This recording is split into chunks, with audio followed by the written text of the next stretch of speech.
and telehealth solutions to extend specialized care to remote areas. 3. Teamwork for best results. With a patient-centric approach, the Institute has treated a staggering number of patients in OPD and admitted many for cardiac procedures and surgeries. To achieve the best results, the Institute promotes teamwork involving cardiologists, cardiovascular surgeons, nurses, technicians, and allied healthcare professionals. Regular case discussions and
A very good morning to one and all present here. I, Dr. Nirali Patel, on behalf of Mehta Institute of Cardiology and Research Center, welcome all the dignitaries, all the doctors, nursing staff, paramedical staff, administration staff, and all who have worked 24/7 to make our institute achieve such heights on this morning. I welcome all again who are present here. So today we all are gathered here to celebrate the World Heart Day today.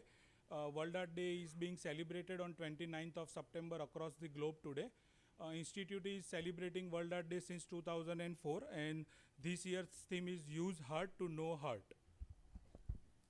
World Heart Day is a reminder to everyone around the world to take care of their hearts.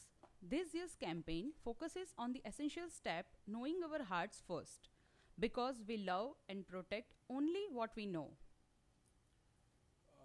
So world heart ડેમાં આપણે એવા એક internal organ જે શરીરનું એક મહત્ત્વનું internal organ છે હૃદય, કે જેના થકી આપણે આપણી લાગણીઓ અને ભાવનાઓ વ્યક્ત કરીએ છીએ.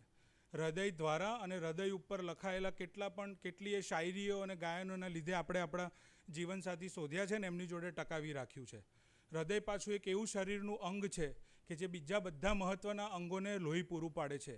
એટલે આ એક એવું અંગ છે કે જેને આપણે સાચવવું જ પડે અને we do not have any other option for that. એટલા માટે આપણે આજે આ વિશ્વ હૃદય દિવસે યુએન મહેતાના નિષ્ણાંત ડૉક્ટર દ્વારા જરૂરી માર્ગદર્શન મેળવીશું. To officially start the event, I request Professor and Head of Cardiac Anesthesia, Dr. Ramesh Patel sir, to come on the dais and welcome all the dignitaries.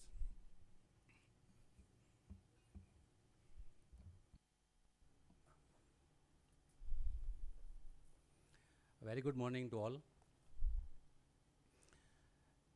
At the outset, I take the opportunity to wish you all a very happy World Heart Day. In the beginning, I request you to join me with the great applause, with the round of great applause to welcome our dignitaries. Dr. Shri Manoj Agrawal, who is Additional Chief Secretary, Health and Family Welfare Department, Government of Gujarat, and Chairman of Governing Board, UN Mehta Institute of Cardiology and Research Center. Shri Dr. R.K. Dixit, Additional Director, Medical Education and Research, Government of Gujarat, and Governing Board, UN Mehta Institute of Cardiology. Shri Dr. D.G. Yagnik Sir, Governing Board Member, UNM ICRC. Dr. Chirag Doshi, Director, Professor and Head, CVTS, Member Secretary, and Transplant Surgeon, UN Mehta Institute of Cardiology. Dr. Jayesh Prajapati, Head of the Department of Cardiology. Dr. Rakesh Joshi, Superintendent, Medical Superintendent, Civil Hospital and BJ Medical College, Ahmedabad. Dr. Vinit Mishra, who is Director, Institute of Kidney Disease and Research Center. Dr. Shashank Pandya, Director, Gujarat Cancer Institute. Dr. Girish Parmar, Director, Dental Institute. Dr. Pranjal Modi, Vice Chancellor, Gujarat University of Transplant Institution, Transplant Sciences. Dr. Piyush Mittal, Director, Spine Institute. Dr. Swati Ravani, Director, MNJ Ophthalmology Institute. Dr. Hansa Goswami, she is Dean, Bija Medical College. Dr. Meenakshi Parikh, PG Director, Bija Medical College, Ahmedabad. We at UN Mehta Hospital, UN Mehta Cardiology Institute, just not taking care of a sick heart, but we are globally, we are spiritually and wholeheartedly involved in general health of society. So generally we believe that heart disease is because of our bad habit, bad dietary habit like junk food, pizza, burger, etc. and sedentary lifestyle. But what I believe is, it is combination of what you feed below neck, that is pizza, burger and dietary, bad dietary habit. It is combination of below neck feeding and above neck. What is above neck feeding? Like anger, jealous, greed. These are the above neck feeding. So it is combination of heart disease is basically combination of below neck feeding and above neck feeding. So it is the result of that combination of above neck and below neck feeding. And I am sure our institute will progress and will reach new heights with the visionary leadership of our director, sir, Dr. Chirag Doshi, with the help of Government of Gujarat. And we will try to help our poorest of poor people of the society. That is the vision of our Honorable Prime Minister of Sri Narendra Modi ji. So on the day, today is the day of global reminder to take care of our heart. So once again, I'll wish you all the best and wish very happy World Heart Day and happiness forever. Thank you. Thank you, sir, for your words. Prayer is a foot of our soul. Prayer is a surge of the heart. It is a simple look turned toward heaven. It is a cry of recognition and of love, embracing both trial and joy. So I request for the prayer.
I request all the esteemed guests on the dais to come forward and join us for the light lamping.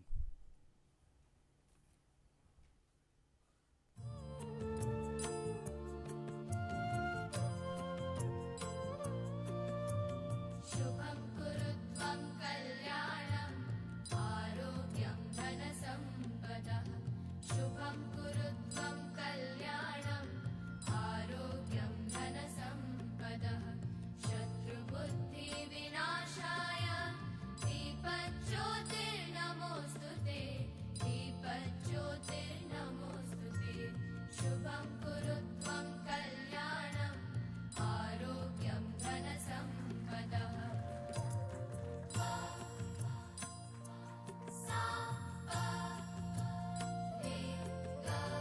दीपज्योतिर्परब्रह्म दीपज्योतिर्जनार्दनः दीपज्योतिर्परब्रह्म दीपज्योतिर्जनार्दनः दीपो हरतु मे पापं सन्ध्यादीपनमोऽस्तु ते शुभं कुरु त्वं कल्याणम् आरोग्यं धनसम्पदः शुभं कुरु त्वं कल्याणम् आरोग्यं धनसम्पदः.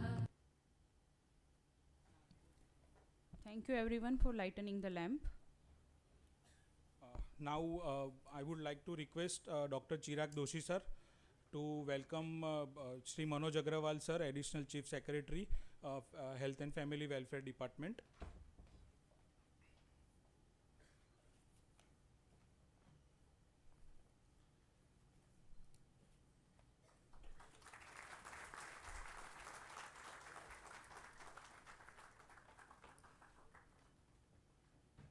I request Dr. Jayesh Prajapati sir to welcome and felicitate Dr.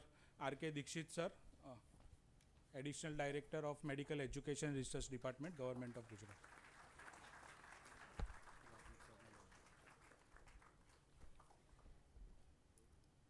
I request Dr. S.S. Kothari sir to felicitate Dr. D.G. Yagnik sir, Governing Board Member, UNMICRC.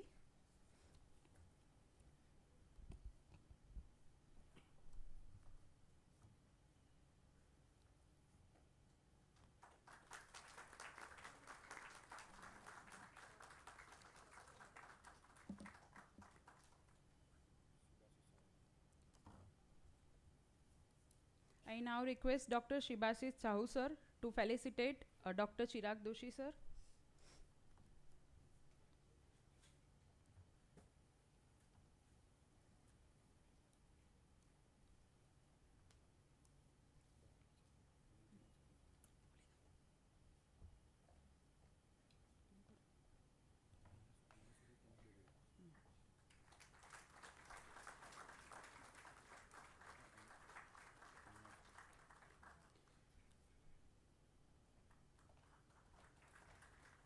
I request Dr. Anil Jain sir to felicitate Dr. Jayesh Prajapati sir.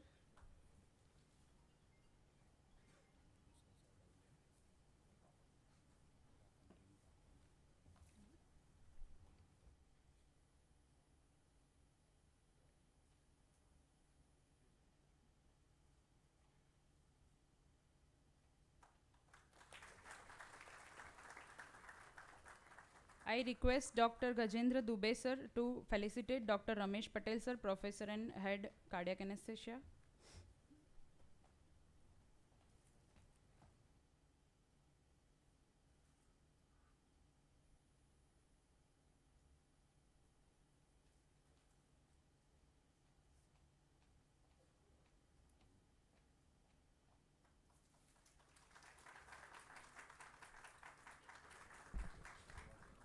I request Dr. Anand Shukla sir to come on the dais and felicitate Dr. Rakesh Joshi sir, Medical Superintendent of Civil Hospital, Ahmedabad.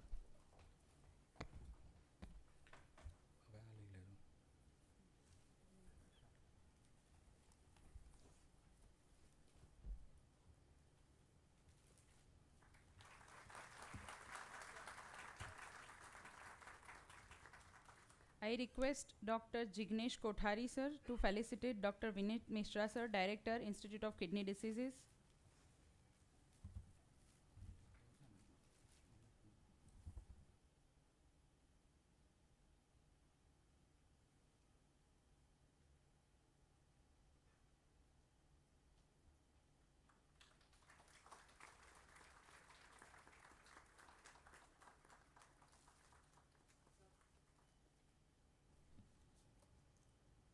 I request Dr. Amit Mishra, sir, to felicitate Dr. Shashank Pandya, sir, Director, GCRI.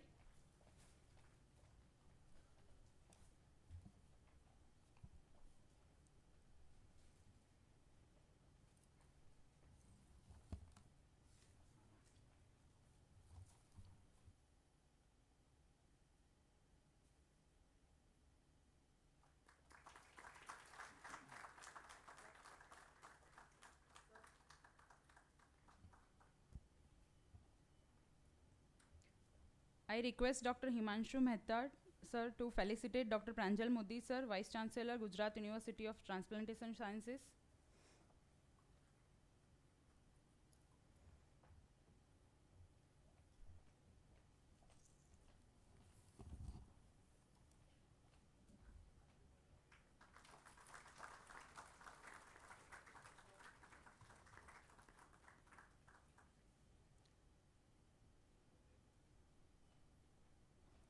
Now I request Dr. Dinesh Patel, sir, to felicitate Dr. Piyush Mittal, sir, Director, Spine Institute, Medicity Campus.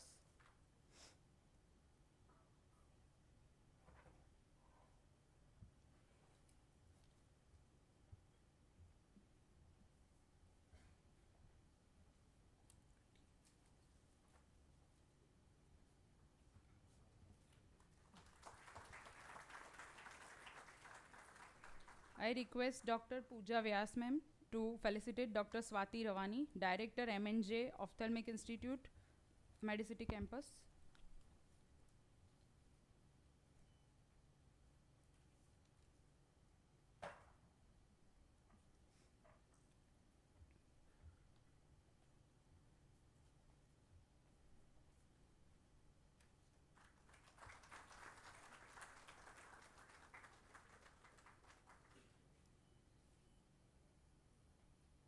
I request Dr. Jigisha Pujara to felicitate Dr. Meenakshi Parikh ma'am, PG Director, BJ Medical College, Civil Hospital, Ahmedabad.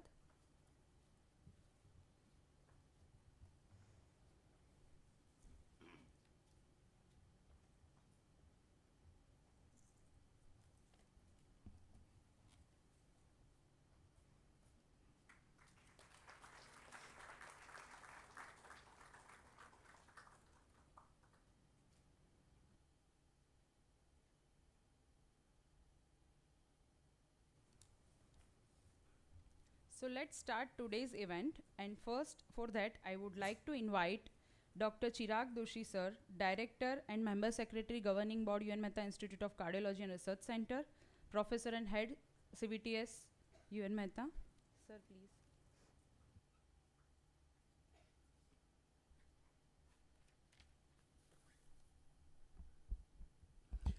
A very warm good morning to all of you. So this gives me immense pleasure to welcome our chief guest of today's program and additional chief secretary, sir, Health and Family Welfare Department, and chairman of our governing board, Shri Manoj Agrawal, sir. So, sir, thank you so much for being with us and motivating us all the time. So, give him a huge round of applause. He is such a inspiration to all of us. Today's guest of honor, Dr. Dixit, sir, is a very thorough gentleman, a very humble human being, and if I have to describe him in Dr. Rakesh Joshi's one line, he's a damage controller, isn't it? So thank you, sir, for being with us again on this very important occasion. And of course, young, dynamic, and workaholic Superintendent Medicity, Dr. Rakesh Joshi, sir, I welcome you. Director, Kidney Institute, Dr. Vinit Mishra, sir. Director, Cancer Institute, Dr. Shashank Pandya, sir. Again, we have started our transplant program by taking a lot of inspirations from one person, and that is Dr. Pranjal Modi. Yes, he's a VC, Guts University. And again, very young and energetic Director, Spine, Dr. Piyush Bhai Mittal. Give him a huge round of applause. Meenakshi Madam, Head of Psychiatric Department and PG Director. Dr. Swati Ravani Madam, Director of Ophthalmology, and our own young, evergreen Dr. Jayesh Prajapati, head of the department cardiology, and Dr. Ramesh Bhai Patel, again a head of cardiac anesthesia. Give him a huge round of applause. And other dignitaries, my colleagues, and UN Mehta extended family, and ladies and gentlemen. And I welcome you all to celebrate this incredibly important day, and that is a World Heart Day 2023. And the theme of this day is use heart, no heart. The concept of having World Heart Day was introduced by former President Antonio Luna back in 1999, and with collaboration of WHO, that is World Health Organizations, they have started this day. So it is the journey of almost 24 years now since then. So heart, as we all know, heart is a very important integral vital organ of our human body.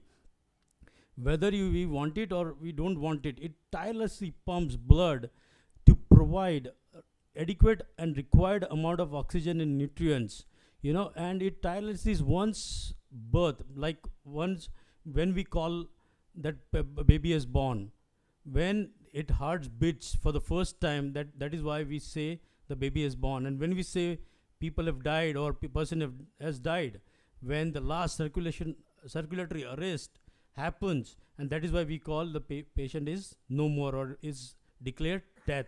So that is why it is a very, very important and integral part of our body system. So why, if it is so important in our life, why we need to celebrate a day? Why we have to keep a day only to remember that heart is also again a very important part of our body? So keeping the concepts that it is not a one-day affair, it is a continuous care, continuous process, but just to draw global attention for cardiovascular diseases, because we all know that it is the leading causes of death. So almost more than 20 crores people do die, no, not 20, sorry, 2 crores people do die of CVD every year annually, either by heart attacks or heart-related or vascular-related complications. So that is why it is very, very important to take care of our heart.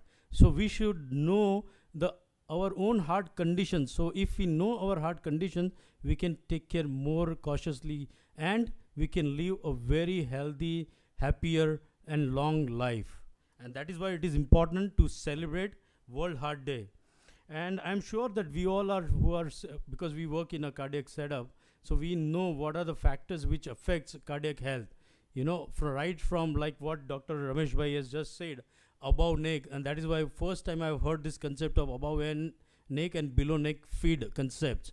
So we know the controlling, what are the factors which can be preventable, the factors which are in human hands, in our hand, and certain factors which are not in our control, like aging process or our family or genetic history. But factor which are in our hand is to control our emotions, to control our stress level factors, to have a adequate sleep, to control if we are hypertensive, how to control blood pressures, either in the form of medications or do a physical activities, walk for 20 to 30 minutes, or do a moderately vigorous exercise every day, at least 5 days a week. That should be our motto. And having said that, one should stay away from bad habits like smoking and alcohol. So we all know what are the factors, which are the factors are affecting our heart health. But the factors which are not in our hand, as I mentioned earlier, I am sure with the advancement of science and technology, the way the science is moving forward, the days are not very far off where we can control non-mutatable or non-changeable factors which are maybe reversing our age, or we can even mutate our family genes. So I'm sure with this all, we can definitely defeat, or we can prevent or reduce significant amount of heart health related diseases. And one more important thing is, nowadays we see this is like a matter of a debate. We are not sure, we do not have a right evidences whether the young deaths or young MIs are on a rising trend or not. And that is why just now I was also discussing, and sir has also asked me a similar questions when we were in a green room before we started this program, that why the young deaths are or young MIs are happening nowadays. I said, sir, this is nothing new. I mean, this has been there since day one. But yes, the reports are like more, and maybe the incidences have gone up in last few years, like last 4 5 years. The reason being is the youngsters, especially youngsters, what they do, they try and copy their counterparts, or they are under peer pressures. They have a pressures of performance, whether it is about study or doing gym or in a competitive field like job. The stress is, I would say, is a killing factor for most of our youngsters. The second thing is, when they are in a competitive field, they do not do right amount of exercises. They do not get a right sleep. They do not have a right food. We need to have at least 5 portions of vegetable and fruits in our daily routines, and that is how we can reduce a burden of cardiovascular disease. So that is also equally important. And of course, young patients, especially when they know that their family history is significant, though they should not ignore even the mildest of mild symptoms, like even a easy fatigability, shortness of breath, or a mild chest pain, dizziness, palpitation. So what they have to do is they have to go and get checked by the proper physicians or cardiologists, or consultation. They have to do it. And according to ACC guidelines, which is published last year, and to my surprise, in fact, they start doing a cholesterol check when the boy or baby is of 9 years of age, especially when their family history is positive. And even if their family history is not positive, they get blood test checked after 11 years, every second yearly. And we have also published papers very recently, I think few years back, 3 4 years back, where we have shown that our vascular age is 10 years more than the Western counterpart. So what does it mean? We may be 30, 40 or 50, but internal organ age is more, like 10 years more than our actual age. So we have to take those factors also into considerations to prevent or reduce heart related disease or heart related mortality. It is very, very important.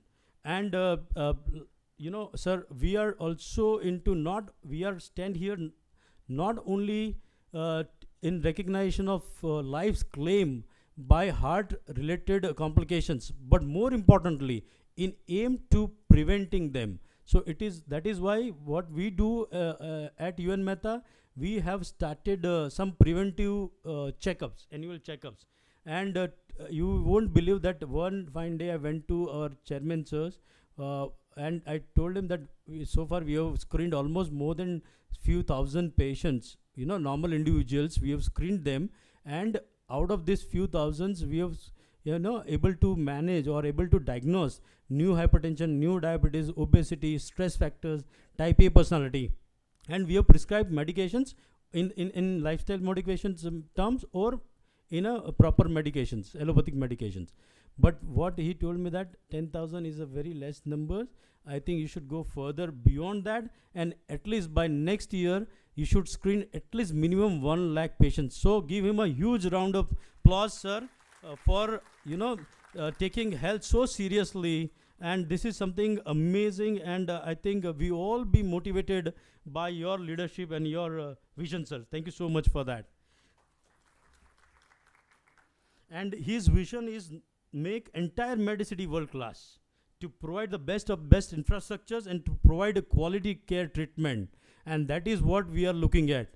We do not want like few years back or few decades back, the patients come to civil hospital, Medicity or other hospitals, surrounding hospitals, where they were like been told, we have never experienced, we have provided them the best of the best quality treatment, but maybe deprived of some facilities. But I can proudly say today that we have now the best of the best infrastructures, medical equipment facilities, best talent along with us. So it is a matter of pride for all of us. So give a huge round of applause for everyone who are sitting here right now. And in conclusion, our heart is our health engine. So we know that the heart is what we call as a pump or an engine. What if it fails? So it doesn't fail only that remain to that particular organ, but it fails the entire body. So let us place this World Heart Day to listen our heartbeats, make healthy choices, and set an example for the next generation. So thank you so much for your kind listening. Thank you so much. Thank you, Dr. Chirag sir, for such a impactful opening remarks. Now I would like to request our guest of honor of the today, Dr. R.K. Dixit sir, who is Additional Director of Medical Education Research Department, Government of Gujarat, to deliver his speech on the occasion of the World Heart Day.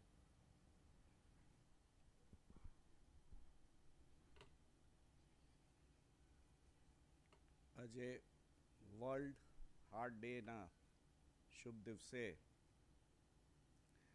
આ કાર્યક્રમમાં ઉપસ્થિત મંચ પર ઉપસ્થિત આપણા સૌના વડીલ અને માર્ગદર્શક Shri Manoj Agrawal sir, additional chief secretary health and family welfare department and chairman of governing board of UN Mehta Institute of Cardiology, Dr. Yagnik sir, DG Yagnik, senior તબીબ અને member of governing board, Dr. Chirag Doshi, young, energetic, dynamic director of UN Mehta Institute of Cardiology, all the distinguished people sitting on dais, directors of various institutes under the Medicity, leading doctors, cardiologists of the city, state, and of course, I think of many of you are internationally famous also, and other staff members, nursing staff and other paramedical staff of institute. સૌથી પહેલાં તો world heart ડેના દિવસે આપને હું ખૂબ ખૂબ શુભેચ્છાઓ પાઠવું છું. ડૉક્ટર જોશીએ વાત કરી કે આ દિવસની મહત્તા, અને હું એક ફિઝિયોલોજીનો પ્રોફેસર હતો, હવે તો એડમિનિસ્ટ્રેશનમાં આવી ગયું. એટલે હજી વિદ્યાર્થીઓ મળે છે તો કે સાહેબ તમે CVS લેતા હતા, કાર્ડિયોવેસ્ક્યુલર ભણાવતા હતા અને કાર્ડિયક સાયકલથી વાત કરે અને હાર્ટ સ્કેલેટલ અને કાર્ડિયલ મસલ્સનું ડિફરન્સ પૂછીએ તો હું એ જ કહેતો હતો કે ભાઈ ફટીગ કાર્ડિયકમાં થાય કોઈ દિવસ? ફટીગ થાય તો પૂરું થઈ જાય પછી. સો all these I remember stories and when I was student ત્યારે તો બહુ પ્રિલિમિનરી સ્ટેજીસ હતી. I still remember my teacher, he was cardiologist in 81. I studied from Rajasthan, and Dr. Sitaram Mittal, at that point of time he used to come on bicycle to the college. He was cardiologist. સવારે 8 વાગે સાહેબ આવીને અમારી ક્લાસો લેતા હતા. તો હવે આ ફિલ્ડમાં બહુ ડેવલપમેન્ટ થયું છે. મરમર સાંભળતા સાંભળતા હવે આપણે હાર્ટ ટ્રાન્સપ્લાન્ટની સ્ટોરી સાંભળીએ છીએ. Lot of development has taken place not only in this field but in this institute also. એક સ્મોલ સેટઅપથી આજે આપણે 1251 બેડની હોસ્પિટલ કરી, અદ્યતન સુવિધાઓ સાથે, latest state of art facility સાથે હવે આ હોસ્પિટલ કામ કરી રહી છે. આજના દિવસે હું આપ તમામને ખૂબ ખૂબ જેને કહીએ અભિનંદન પાઠવું છું, અને સાથે સાથે એક જે ઉત્કૃષ્ટ કામગીરી અહીંયા થઈ રહી છે એ બદલ આપની જે સેવાઓ છે એને હું બિરદાવું છું.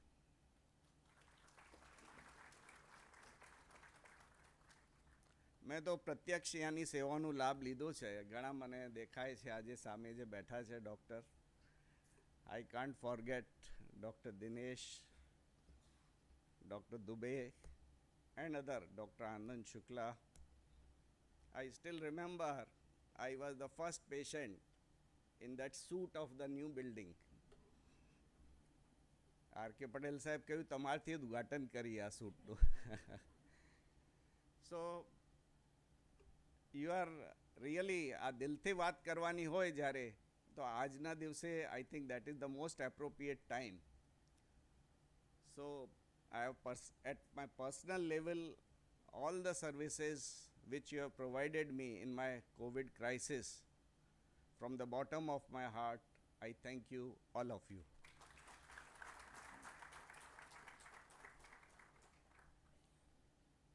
આજે આપણે ઘણી બધી વાત આપણે સાંભળીએ, છાપાઓમાં આવે કે ગરબા કરતાં કરતાં મરી ગયા, ડાન્સ કરતાં કરતાં મરી ગયા, ખેલતા ખેલતા રમતા રમતા મરી ગયા યંગ લોકો.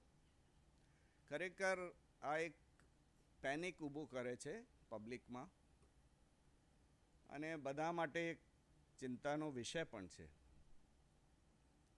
આઈ સ્ટીલ રિમેમ્બર 5-7 વર્ષ પહેલાંની વાત છે. હું એક રાઉન્ડ લઈ રહ્યો હતો સુરતમાં, જ્યારે હું ડીન હતો.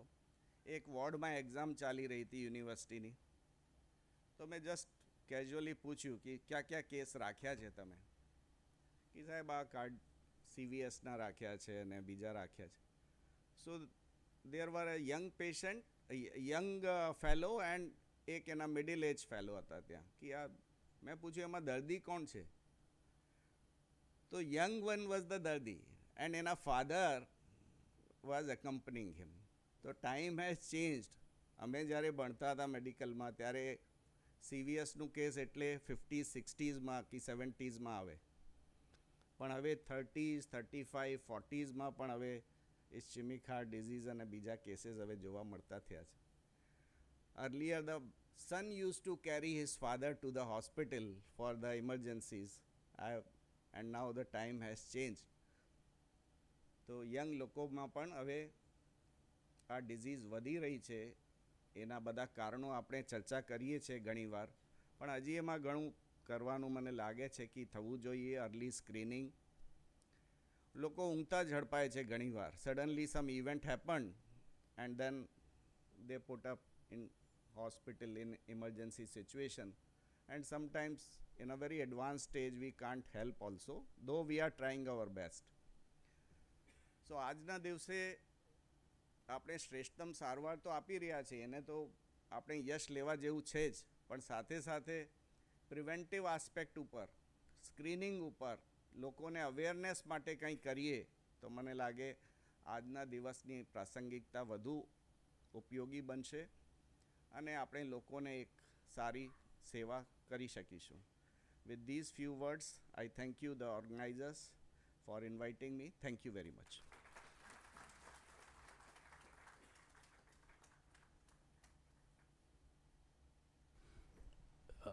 My sincere apology, Yagnik sir, because I forgot to mention his name during my talk, but in a true sense, he was my greatest inspiration. He was my teacher when I was doing my MS, and because of him only, I have taken cardiac surgery. So, and thank you so much, Yagnik sir, for inspiring a surgeon like me to become a better surgeon and a cardiac surgeon. Thank you, sir. Thank you so much.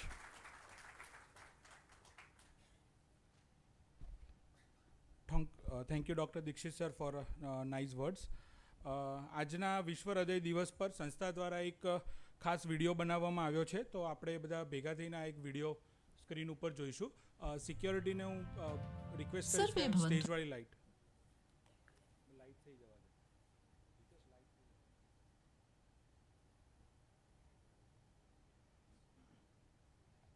दे. सुखिनः सर्वे सन्तु निरामया, सर्वे भद्राणि पश्यन्तु मां कश्चित् दुःखभाग् भवेत्.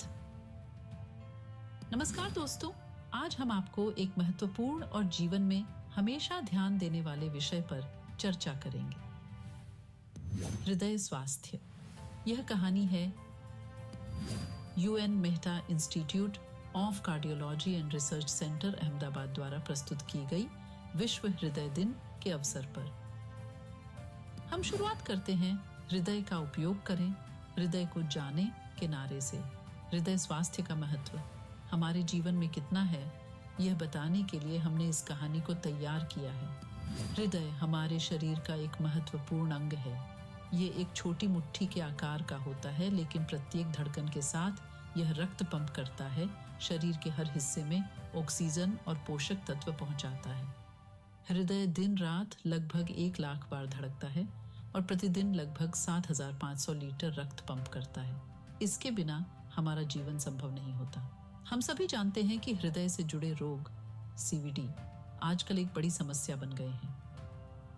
उच्च रक्तचाप, अस्वस्थ आहार, उच्च कोलेस्ट्रॉल, मधुमेह, वायु प्रदूषण, मोटापा, मानसिक तनाव, तंबाकू का उपयोग, गुर्दे की बीमारी, शारीरिक निष्क्रियता, अनियमित जीवन शैली और समय पर न सोना, ये सब इसके प्रमुख कारण हो सकते हैं।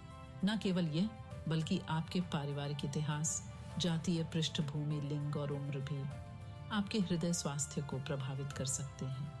हमें समझना है कि ये खराब स्वास्थ्य के क्या कारण हो सकते हैं और इसके बाद हमें कैसे अपने हृदय का ख्याल रखना चाहिए। हृदय स्वास्थ्य की देखभाल के लिए कुछ आसान कदम भी हैं। स्वस्थ आहार, संतुलित और पौष्टिक आहार खाने से हृदय स्वास्थ्य में सुधार होता है। नियमित व्यायाम, पैदल चलना, साइकिल चलाना और तैराकी जैसी व्यायाम विधियां हृदय स्वास्थ्य के लिए फायदेमंद हैं। तंबाकू छोड़ें। तंबाकू का सेवन बंद करने से हृदय स्वास्थ्य में सुधार होता है। समय पर सोएं।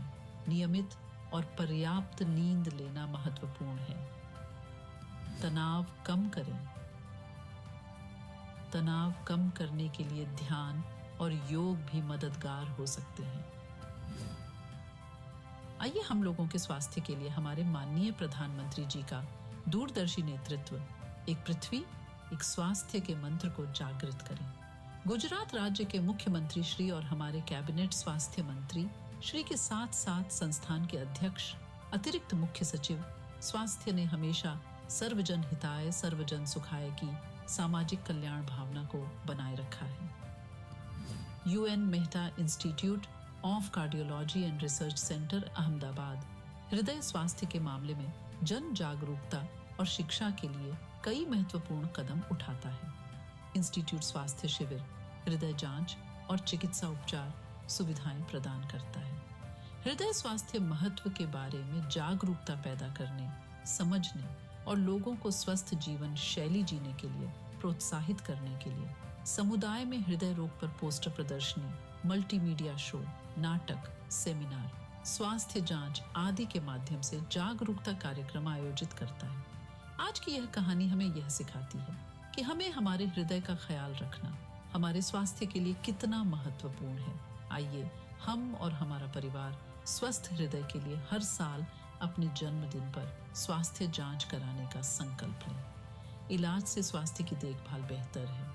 सामाजिक जागरूकता से हम सभी एक स्वस्थ और खुशहाल जीवन की ओर कदम बढ़ा सकते हैं। धन्यवाद और याद रखें, हृदय का उपयोग करो, हृदय को जानो।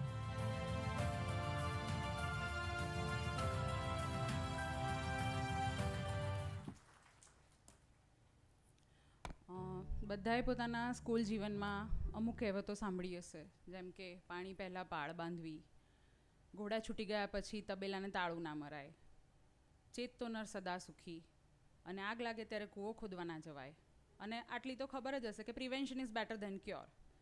સો આવી કહેવતો ભણ્યા પછી આ બધી કહેવતોનો મૂળ ઉદ્દેશ્ય એ કહેવા માટેનો છે કે પ્રિવેન્ટિવ કાર્ડિયોલોજી. ગયા વર્ષે વિશ્વ હૃદય દિવસ પર સંસ્થા દ્વારા પ્રિવેન્ટિવ કાર્ડિયોલોજીના ભાગરૂપે સંકલ્પ લેવામાં આવેલો અને સંસ્થાના પ્રિવેન્ટિવ કાર્ડિયોલોજી ડિપાર્ટમેન્ટ દ્વારા વિવિધ કેમ્પ કરવામાં આવેલા. સંસ્થા દ્વારા કરેલા કામની એક વિડીયો પ્રેઝન્ટેશન આપણે પ્રસ્તુત કરીએ છીએ, તે નિહાળો.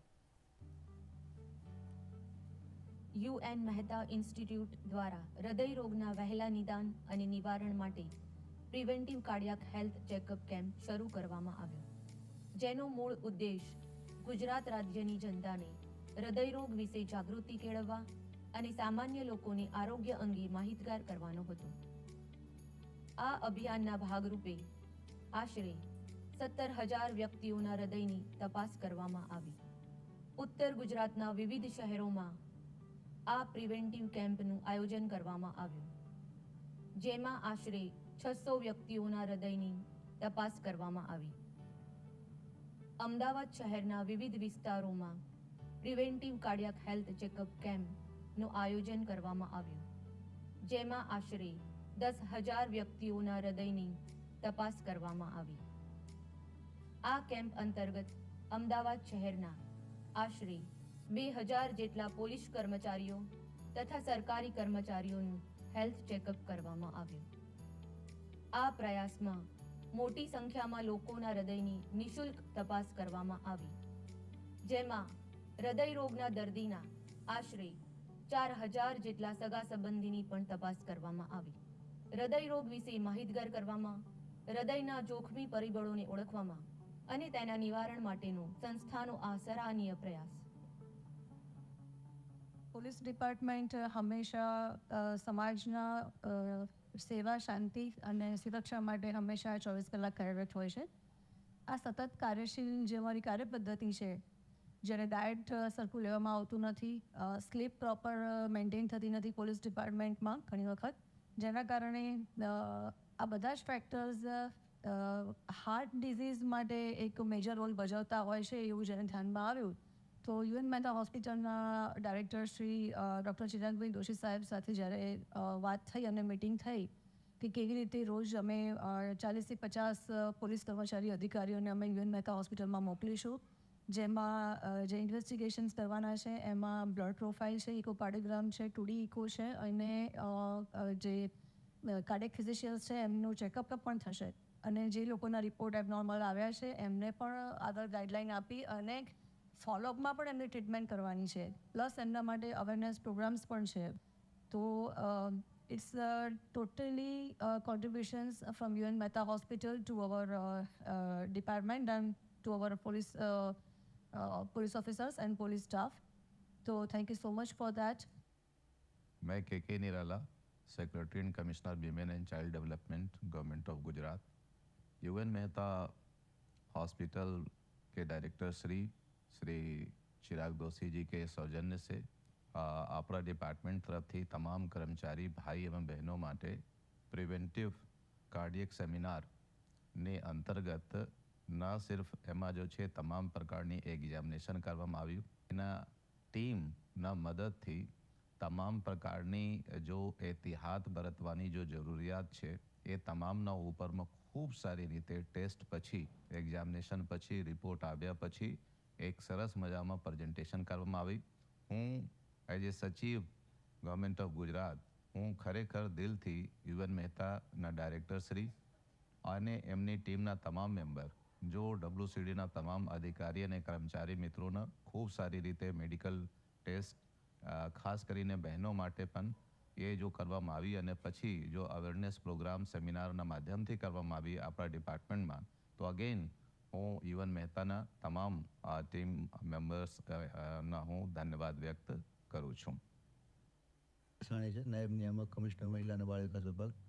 યુએન મહેતા જે કાર્ડિયક હોસ્પિટલ દ્વારા જે મેડિકલ ચેકઅપનો કેમ્પ કરવામાં આવ્યો, તે કેમ્પના અનુભવમાં જણાવું તો આખી એક પ્રોફેશનલ ટીમ, જેમ કેમ પ્રાઇવેટ મેડિકલ કોલેજ કે હોસ્પિટલમાં આપણે તપાસણી માટે જઈએ, હેલ્થ ચેકઅપ માટે, એ રીતે વ્યવસ્થા હતી. સ્ટેપ બાય સ્ટેપ તમામ ક્રમબદ્ધ રીતે જે છે એ દરેક પ્રકારના ટેસ્ટ કરવામાં આવેલા હતા અને કોઈ જગ્યાએ ક્યાંય આપણને એવું ન લાગે કે આપણે સરકારી હોસ્પિટલમાં આ કામગીરી કરાવતા હોય ને એકદમ પ્રોફેશનલ અનુભવ, સારામાં સારો અનુભવ કહી શકાય એવો આખી ટીમ દ્વારા થયો છે, જે બદલ એમને શુભેચ્છા પાઠવું છું. ભવિષ્યમાં આવા નવા કાર્યક્રમો કરતા રહે એ માટેની અભિલાષા છે. અમે યુએન મહેતામાં બોડી ચેકઅપ માટે ગયા હતા. ત્યાં બોડી ચેકઅપ માટેની ફેસિલિટી બહુ સારી પ્રોવાઈડ કરવામાં આવી હતી, તેમજ સ્ટાફ દ્વારા અમને ખૂબ સારો સપોર્ટ મળ્યો. ત્યારબાદ ડૉક્ટર દ્વારા અમને હેલ્થ અવેરનેસ માટેનું બહુ સારું ગાઈડન્સ આપવામાં આવ્યું અને ત્યાંનો અનુભવ અમને ખૂબ સારો રહ્યો. Thank you. મહિલા અને બાળ વિકાસ વિભાગ દ્વારા યુએન મહેતામાં તમામ સ્ટાફનું હેલ્થ ચેકઅપનું આયોજન કરેલું હતું, જે અંતર્ગત અમારો અનુભવ ખૂબ જ સરસ રહ્યો છે. અમે ઘણા બધા સ્ટાફ હતા, છતાં પણ અમને ક્યાંય મુશ્કેલી પડી નથી. ત્યાંના સ્ટાફ અને ડૉક્ટર્સ વચ્ચેનું સંચાલન પણ ખૂબ જ સરસ હતું અને સૌથી સારી વાત એ હતી કે ત્યાં સ્વચ્છતા ખૂબ જ સરસ હતી.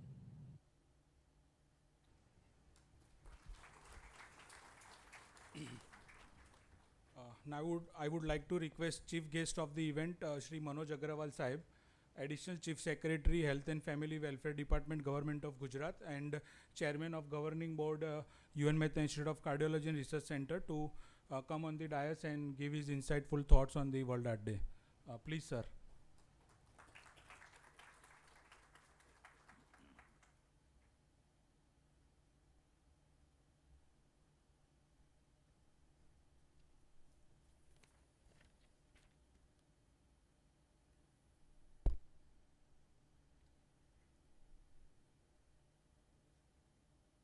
મંચ ઉપર ઉપસ્થિત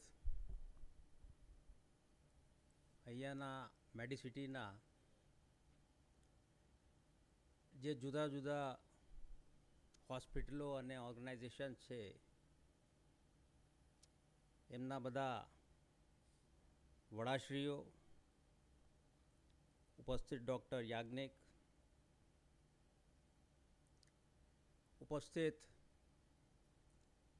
UN મહેતાના ડૉક્ટર મિત્રો અને અન્ય તબીબશ્રીઓ, નર્સિંગના સ્ટાફના બહેનો અને ભાઈઓ, ઉપસ્થિત સ્ટુડન્ટ્સ મિત્રો અને ભાઈઓ અને બહેનો, સૌથી પહેલાં વર્લ્ડ હાર્ટ ડે ની હું બધાને ખૂબ ખૂબ શુભેચ્છાઓ પાઠવું છું. આગળ વધતા પહેલાં એક I wanted to ask one question. Is there anybody who does not understand Gujarati? Gujarati જેને નહીં ખ્યાલ પડતું હોય they may please raise their hand. Okay, so then there is one. I think you can take the help of your neighbor. કેમ કે મને ગુજરાતીમાં બોલવામાં વધારે મજા આવશે. વર્ષોથી અહીંયા રહીને હું પણ ગુજરાતી જ થઈ ગયો છું.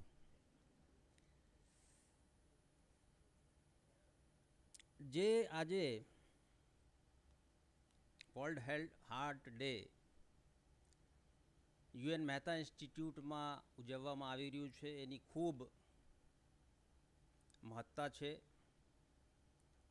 અને મારાથી પૂર્વ વક્તાશ્રીઓએ આપણે ફિલ્મ પણ જોઈ, આપણે UN મહેતાએ કરેલી કામગીરી પણ નિહાળી. તો આ બધી જે વર્ષ દરમિયાન કામગીરી થઈ અને વર્ષોથી થઈ રહી છે UN મહેતામાં, એ બધા માટે હું અહીંયા આ ઇન્સ્ટિટ્યૂટના નિયામકશ્રી ડૉક્ટર ચિરાગ દોશી અને અન્ય નિયામકશ્રીઓ જે પહેલાં રહ્યા, નર્સિંગના સ્ટાફ એટલે એમની સાથોસાથ તમામ ડૉક્ટર મિત્રો ઓફકોર્સ, નર્સિંગના સ્ટાફ અને અન્ય સ્ટાફ, એમને એક ટીમ તરીકે કામગીરી કરવા બદલ ખૂબ ખૂબ અભિનંદન પાઠવું છું. કેમ કે એ બધાના કારણે જ્યાં સુધી હૃદય રોગની બાબત છે, UN મહેતા આખા દેશમાં જાણીતો થયો છે અને એ આપણા માટે સોના માટે ખૂબ ગર્વની વાત છે. અને હજી આપણે જાણીએ છીએ કે એના કરતાં પણ વધારે ઊંચાઈઓ સુધી આપણે પહોંચી શકીએ. ઘણા બધા એવોર્ડ પણ વર્ષ દરમિયાન મળ્યા છે, એ પણ મને બતાવવામાં આવ્યું. એવોર્ડથી કોઈ કહે કે એવોર્ડથી શું, એવોર્ડ તો મળ્યા કરે છે.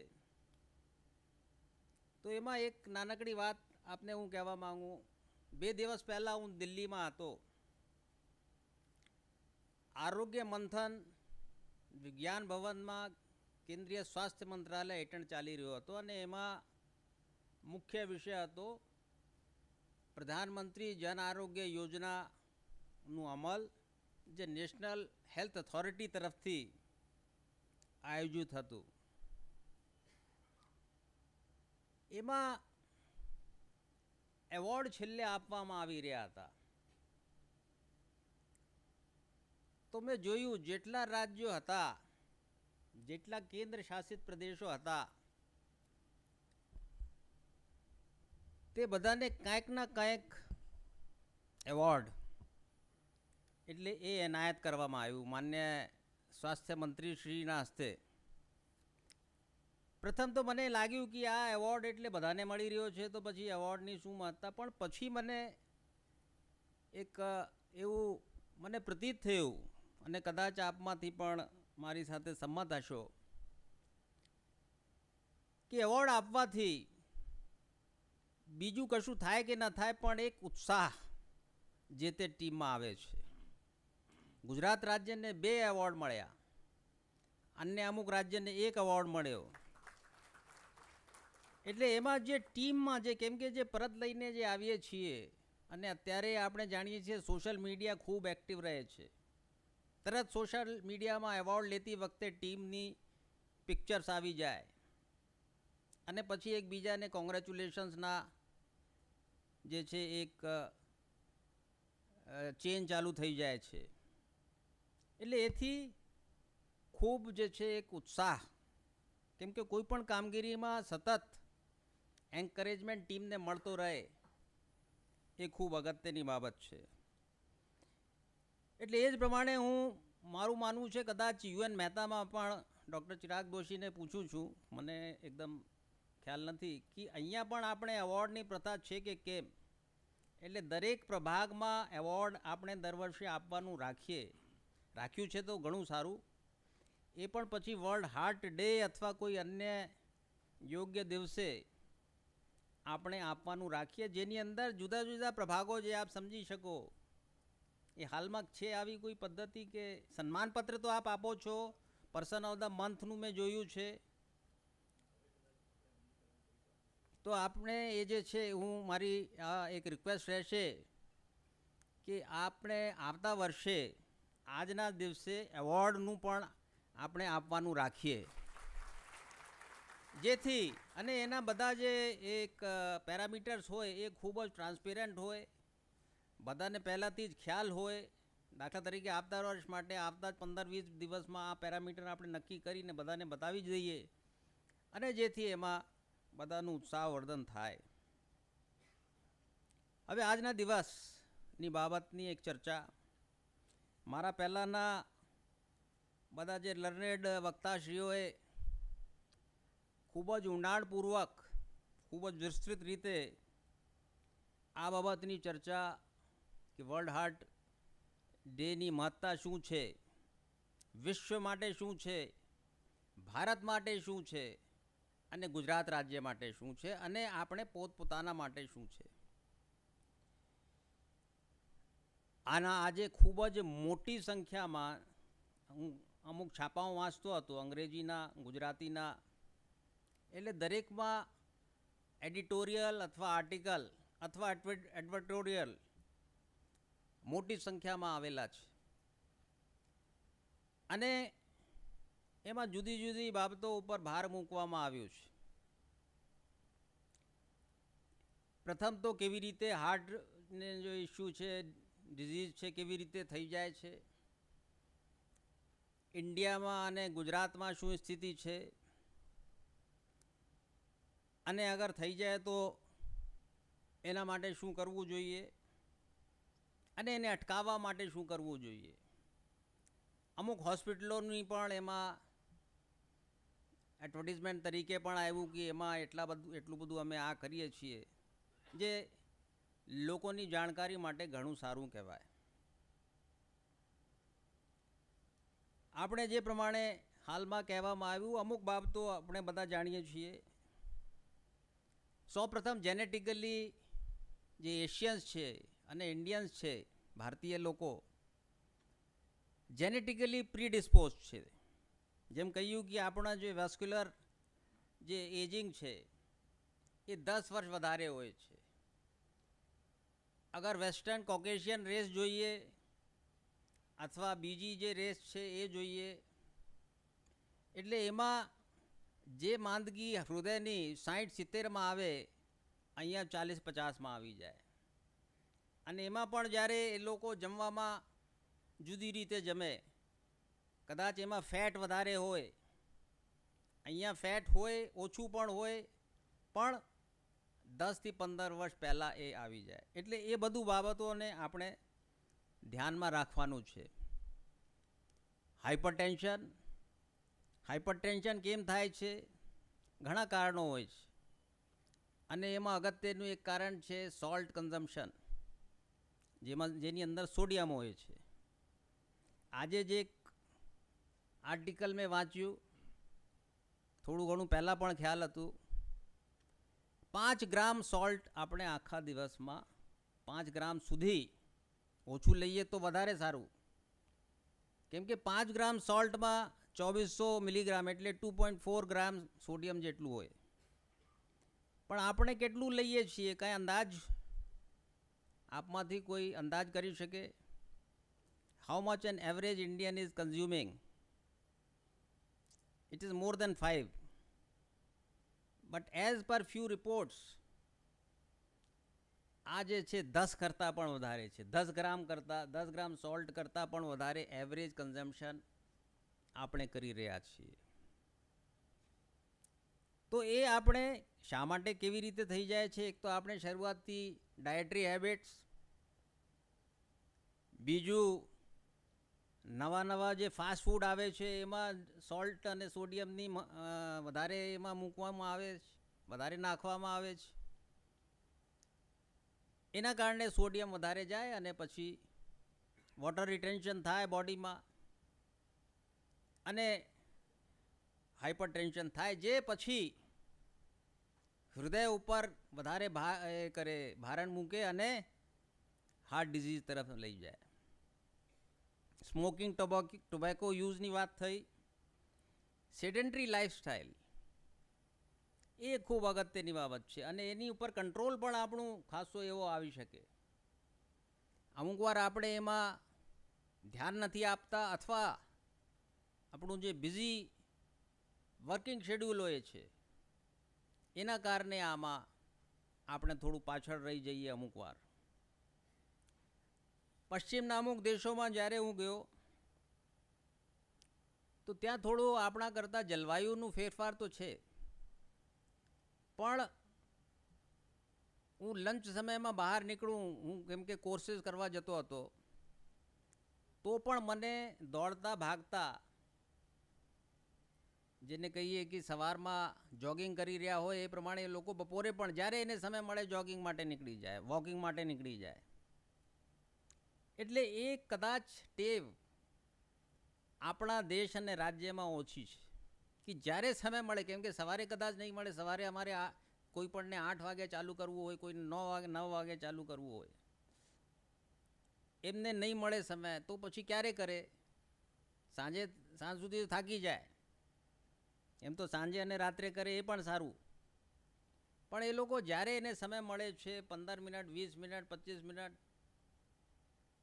એમાં નીકળી જાય છે. એટલે એ જ પદ્ધતિ આપણે પણ સેડેન્ટરી લાઈફસ્ટાઈલથી દૂર થવા માટે કરવી જોઈએ. પછી જે ઓબેસિટીની વાત એ ખૂબ અગત્યની છે.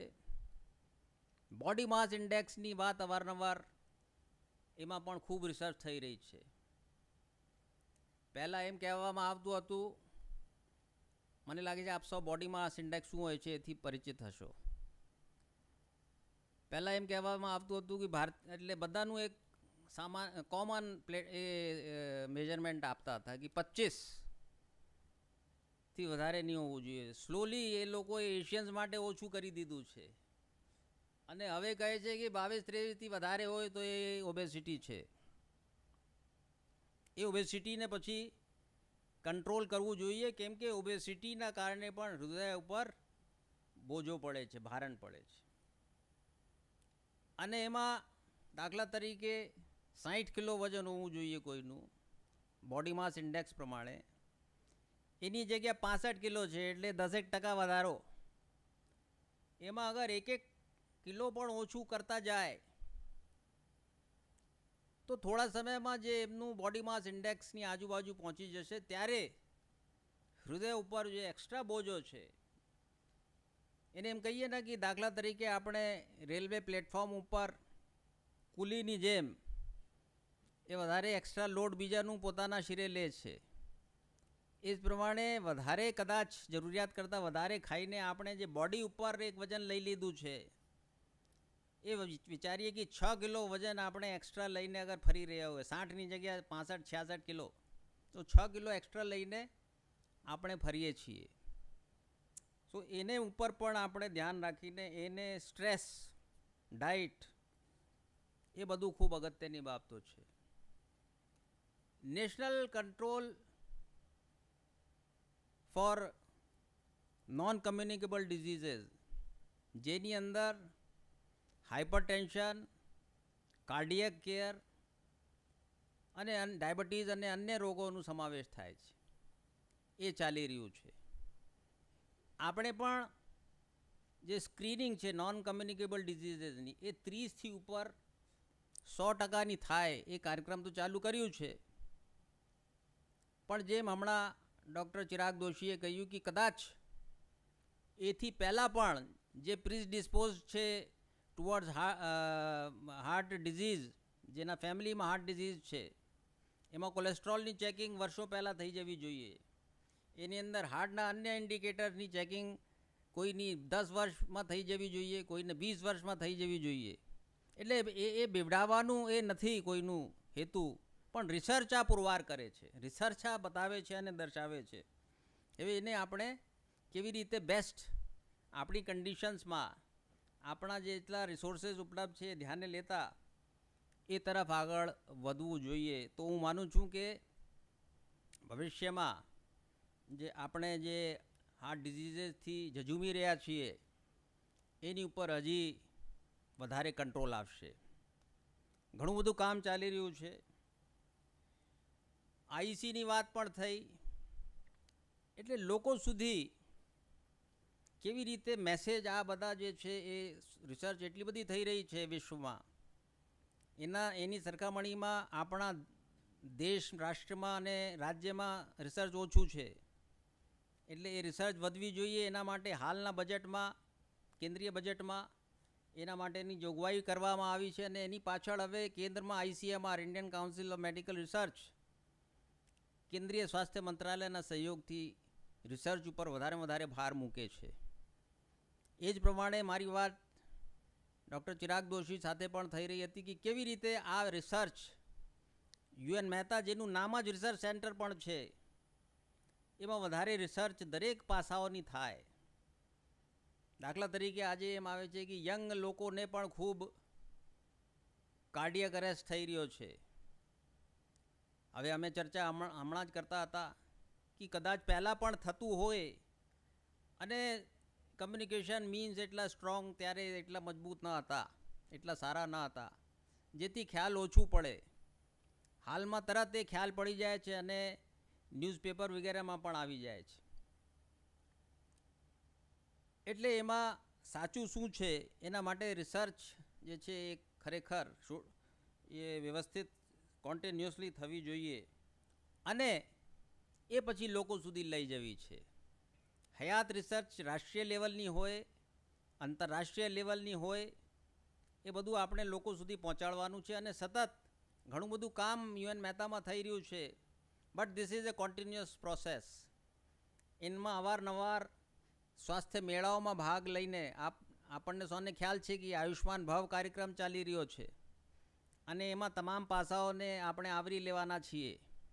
એટલે એ કાર્યક્રમ આખો વર્ષ ચાલશે. એ કાર્યક્રમમાં પહેલાં પખવાડામાં ખૂબ જ ફોકસ્ડ કામગીરી થશે અને પછી કોન્ટિન્યુઅસલી કામ થશે. એટલે એમાં પણ આ માહિતી બધાને ઉપલબ્ધ કરાવીએ, ઇલેક્ટ્રોનિક મીડિયા મારફત કરાવીએ, કોઈના મારફત કોઈ વ્યક્તિગત રીતે કરાવીએ, એટલે એક્સપર્ટ જઈને એક્સપ્લેન કરે અને પછી ચોપાનિયા અને પત્રિકાઓ અને એ પ્રમાણે પણ સતત ચાલતી પ્રક્રિયા છે. એને વધારે પુખ્ત અને કેવી રીતે કરીએ અને કેટલા લોકો સુધી પહોંચીશું એ બધું આપણે ધ્યાનમાં લઈને એ પ્રમાણે IECનું કાર્યક્રમ પણ આપણે આગળ ધપાવવું જોઈએ. રિસર્ચની વાત કરી, રિસર્ચ ઉપર પણ આપણા રાજ્યમાં અને UN મહેતામાં પણ રિસર્ચની પણ ખૂબ જરૂરિયાત છે.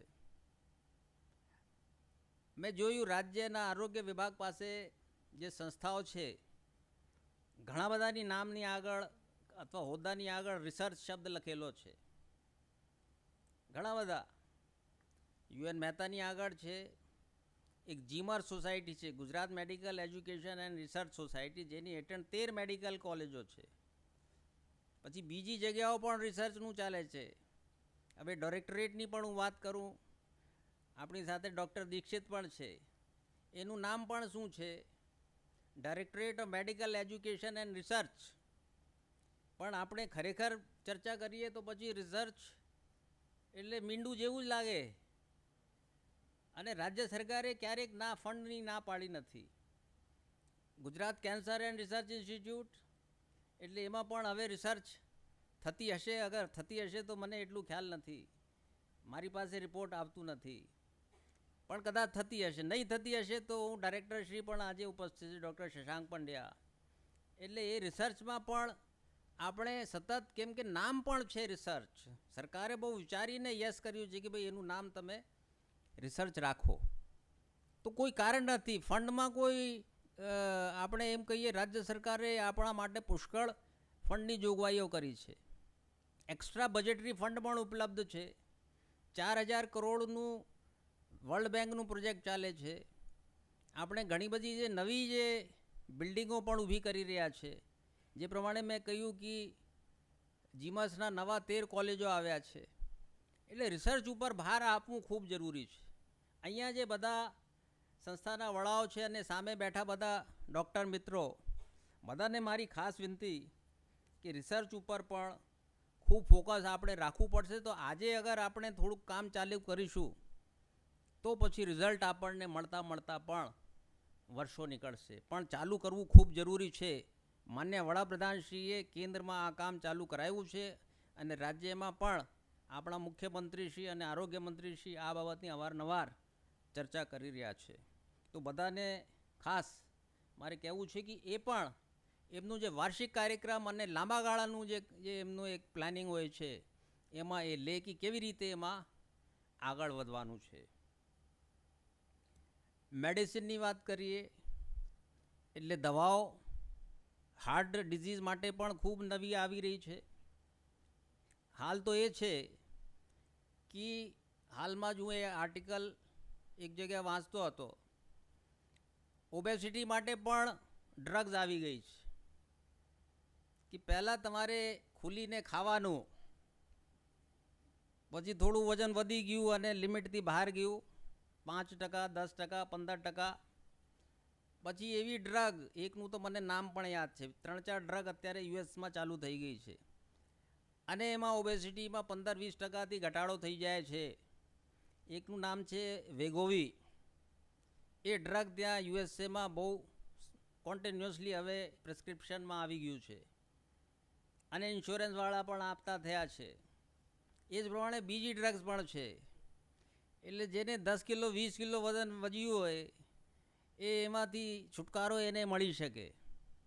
પણ ખરેખર આ એક જેને કહીએ કોન્ટ્રાડિક્શન છે કે એક બાજુ આપણે આ ઈચ્છતા નથી, બીજી બાજુ થઈ ગયું છે તો હવે એમાં ઘટાડો કરવા ડ્રગ્સ લઈ રહ્યા છીએ. એટલે એથી આપણે બચવું છે. પણ મારું આ કહેવાનું અર્થ, આ જે વાતનું મેં જિક્ર એટલા માટે કર્યું કે એમાં રિસર્ચ એટલું આગળ વધી ગઈ છે કે બધાને રિવર્સ કરવા તરફ આ લોકો પહોંચ્યા છે. એમાં યુએસએમાં મિલિયન્સની બિલિયન્સ ઓફ ડોલર રિસર્ચમાં એ લોકો નાખે છે અને એના પરિણામો મળે છે. આજે કોવિડની જે ડ્રગ સૌથી પહેલાં રિસર્ચ કરીને જે આવી કોવિડ માટેની વેક્સિન, એ પણ ત્યાંથી નીકળી છે. કોવિડની ડ્રગ પણ આવી ગઈ, એન્ટી કોવિડ ડ્રગ. એટલે આ બધું કેવી રીતે બને છે કે રિસર્ચમાં ઘણું બધું એ લોકો પ્રયત્નશીલ છે અને રિસર્ચને પણ ખૂબ અગત્યતા આપે છે. લાઈફ એક્સપેક્ટન્સી પણ એના કારણે વધી રહી છે. આજે જ એક આર્ટિકલ મેં બીજું વાંચ્યું સવારે જ, કેમ કે અહીંયા આવતા પહેલાં થોડા મેં કહ્યું આર્ટિકલ તો વાંચી લઉં, નહીં તો મને શું ખ્યાલ પડશે. એટલે પછી બીજો આર્ટિકલ કે વેરી શોર્ટલી અવર લાઈફ એક્સપેક્ટન્સી થઈ જશે 120 વર્ષ. હવે આપ બધામાંથી જે યુવાનો છે એ 120 વર્ષ ભોગવશે કે ભોગતશે, એટલે એ આપણે નક્કી પહેલાંથી જ કરી લેવું જોઈએ. કેમ કે ડિસેબિલિટી એડજસ્ટેડ લાઈફ યર જે છે ના વધે એ પણ આપણે ધ્યાનમાં લેવું પડે. પણ લાઈફ એક્સપેક્ટન્સી વધશે ચોક્કસ. આપણે તો હજી વિકસિત દેશો જે છે એમની સાથે પણ નથી પહોંચ્યા. વિકસિત દેશોમાં અગર Italy, Greece, Switzerland, Nordic country જેની અંદર સ્વીડન, ફિનલેન્ડ, નોર્વે વગેરેનું સમાવેશ થાય, મેડિટેરેનિયન કન્ટ્રી જેમાં સ્પેન, પોર્ચુગલનું સમાવેશ થાય, એ લોકોનું ડાયટ એ પ્રમાણેનું હોય છે. કે ત્યાં already they have reach Japan, જ્યાં સી ફૂડ વધારે કન્ઝ્યુમ કરે છે. એટલે Mediterranean diet, sea food diet આ બાજુ એશિયન સાઈડમાં, એ બધામાં લાઈફ એક્સપેક્ટન્સી વધારવાની પુષ્કળ તકો મળે છે. આપણે હજી જુદા પ્રકારની સમોસા, કચોડી, ગાફડા, ગાંઠિયા અને દાલવાળા વગેરે ઉપર છીએ. એથી ઉતરીને કદાચ ડાયટમાં ફેરફાર પણ મેં પહેલાં પણ વાત કરી, એ કરવા ખૂબ ઊંડાણપૂર્વક વિચારવું જોઈએ. તો આપણે પણ, કેમ કે એ દેશોમાં કેટલી છે, એ દેશોમાં જાપાનની વાત કરીએ તો it is close to 90 years. We are at 70. Bharat વર્ષ 70 ઉપર છે, એટલે 20 વર્ષનું ગેપ છે. અને એનું કારણ એક જો કહે છે બધા, એમની ડાયટ અને સિમ્પ્લિસિટી ઓફ લાઈફ અને આપણી ડાયટ અને ડિફિકલ્ટનેસ ઓફ લિવિંગ, એટલે એમાંથી હવે નીકળવું પડશે. અને લાઈફ એક્સપેક્ટન્સી જે છે એ વધશે ને વધશે. અને 120 વર્ષની જે મેં વાત કરી, એમાં તો પછી DNA અને જીન્સ અને જેનેટિક આ બધું પણ રહેશે. એ લોકો એ બાબત ઉપર તો પહોંચી ગયા છે કે why greying of hair takes place. કેમ કે મોટી ઉંમરમાં એક સમય આવે પછી રિજનરેશન ઓફ સેલ્સ જે છે યા તો ધીમું પડી જાય છે અથવા બંધ થઈ જાય છે. હેર ઉપર એ ગયા તો એમણે જોયું કે જે બાળોને બ્લેક રંગ આપે, કાળો રંગ આપે, એ સાયકલમાં જે નવું સેલ બને છે એ બંધ થઈ જાય છે. એના કારણે જે મેલેટોનિન હોય એનું પ્રોડક્શન બંધ થઈ જાય અને ગ્રે હેર ચાલુ થઈ જાય. એ લોકો એની પાછળ પડ્યા છે કે કેવી રીતે સેલનું પ્રોડક્શન ચાલુ રહે. એટલે એક દાખલો છે આ, કે કેવી રીતે જેનેટિક મોડિફિકેશન થશે આવતા વર્ષોમાં, જેથી કે તમારા જે બાળો છે, કેમ કે visibility of hair is one common indication of ageing. એટલે એજિંગમાં સ્લોલી પહેલાં ઘટાડો થશે અને પછી એજિંગ કેટલી સ્લો થશે એ હવે રિસર્ચ ઉપર નક્કી થશે. એટલે આ બાબતો એક થોડી ઘણી મેં એક લેમેન તરીકે કરી છે. આપ બધા એના એક્સપર્ટ છો, નિષ્ણાંત છો, તો બધું વિચારી શકો. અને આજનું જે દિવસ છે એ આપણને સૌને એક તક આપે છે ટુ રિફ્લેક્ટ કે આપણે શું કરી રહ્યા છીએ, શું કરવું જોઈએ. અને હું માનું છું કે આપની આજુબાજુમાં જે ફેમિલીઝ હશે, આપના જાણકાર મિત્રો હશે, સગા સંબંધીઓ હશે, એમના સુધી પણ આ સંદેશો જે છે આપ લઈ જઈ શકશો.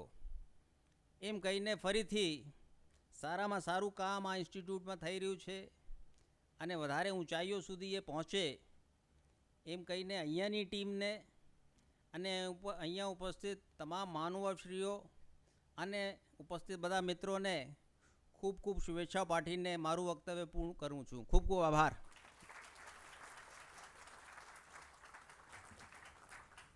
Thank you Manoj Agrawal sir, તમારા અનુભવો અને જ્ઞાનની અમારી સાથે સુંદર શબ્દોમાં આપલે કરી તે બદલ. પ્લેજ એટલે પ્રતિજ્ઞા, દ્રઢ સંકલ્પ, નિશ્ચય, a promise to ourselves, an oath to fulfill our duties. So I request everyone on their respective places, stand up on your respective places and straighten your right hand and get ready for the pledge. For that, I would like to request Dr. Jayesh Prajapati sir to come forward and let everyone take a pledge on this World Heart Day to take care of their heart.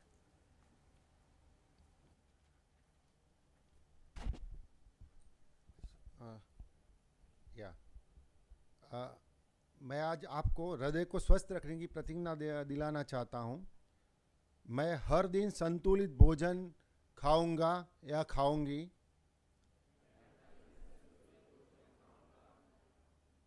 नियमित रूप से व्यायाम करूंगा या करूंगी. रोजाना कम से कम 8 घंटे सोऊंगा और सोऊंगी. स्वस्थ जीवन शैली चुनूंगा या चुनूंगी. हर दिन खुश रहूंगा या खुश रहूंगी. Thank you.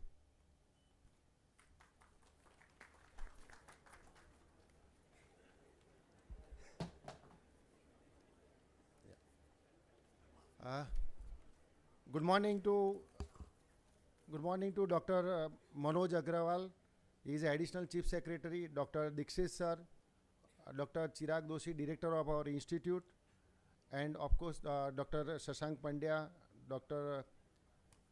Director of IKD-RC, and Dean of BJ Medical College, respected Dr. Yagnik sir, and PG Director.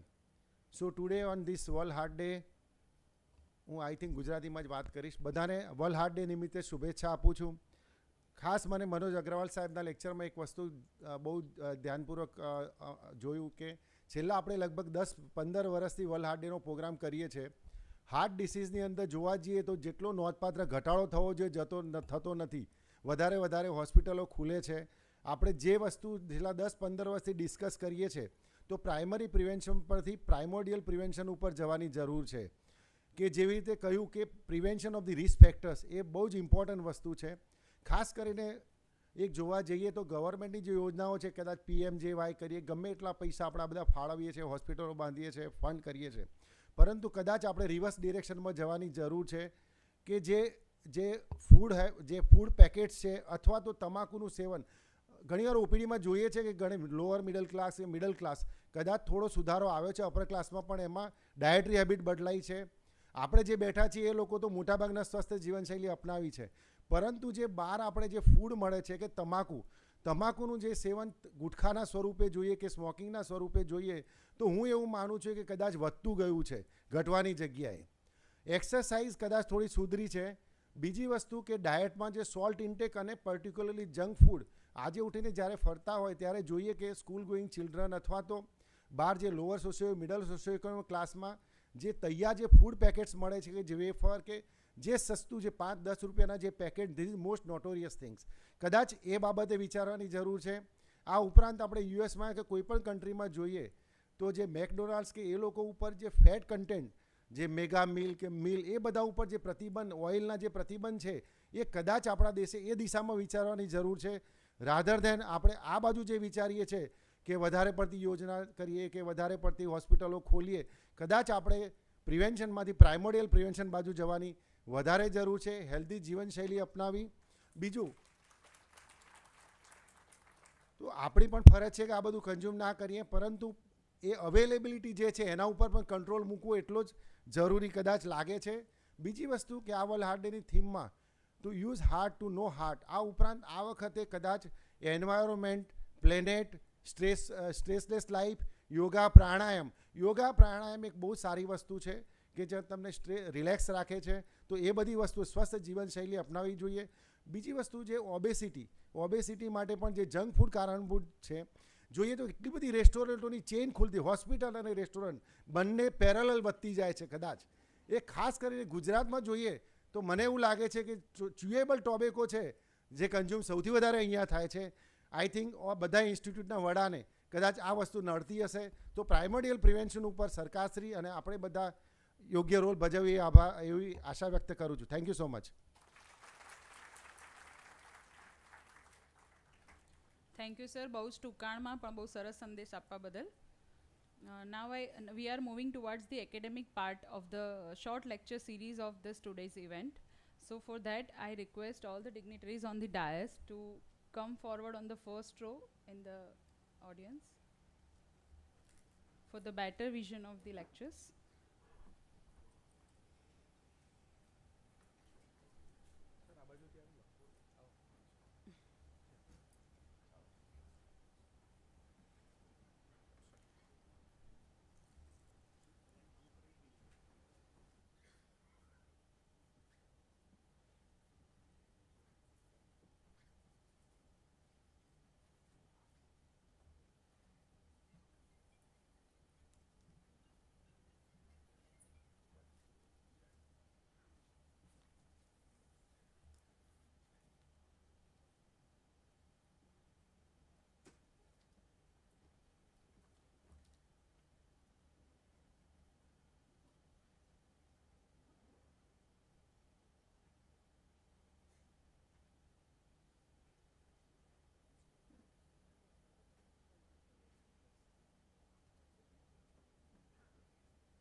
Now Let's refresh ourselves with the knowledge regarding our heart health by our esteemed faculties today.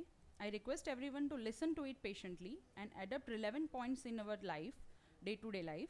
So for the first session, I request Dr. Jayal Shah, Professor in Cardiology, UN Mehta Institute of Cardiology and Research Center, on stage to brief us about the current trends of heart disease in India and its prevention.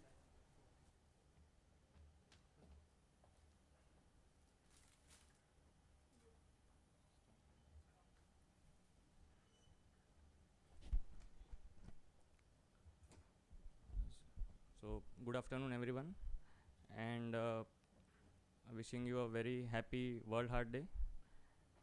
So, today we are commencing with our lecture series.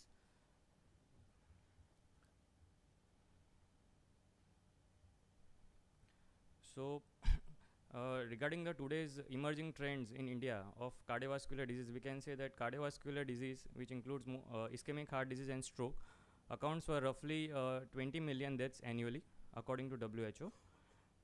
And India accounts for approximately 25% of the world's heart disease burden.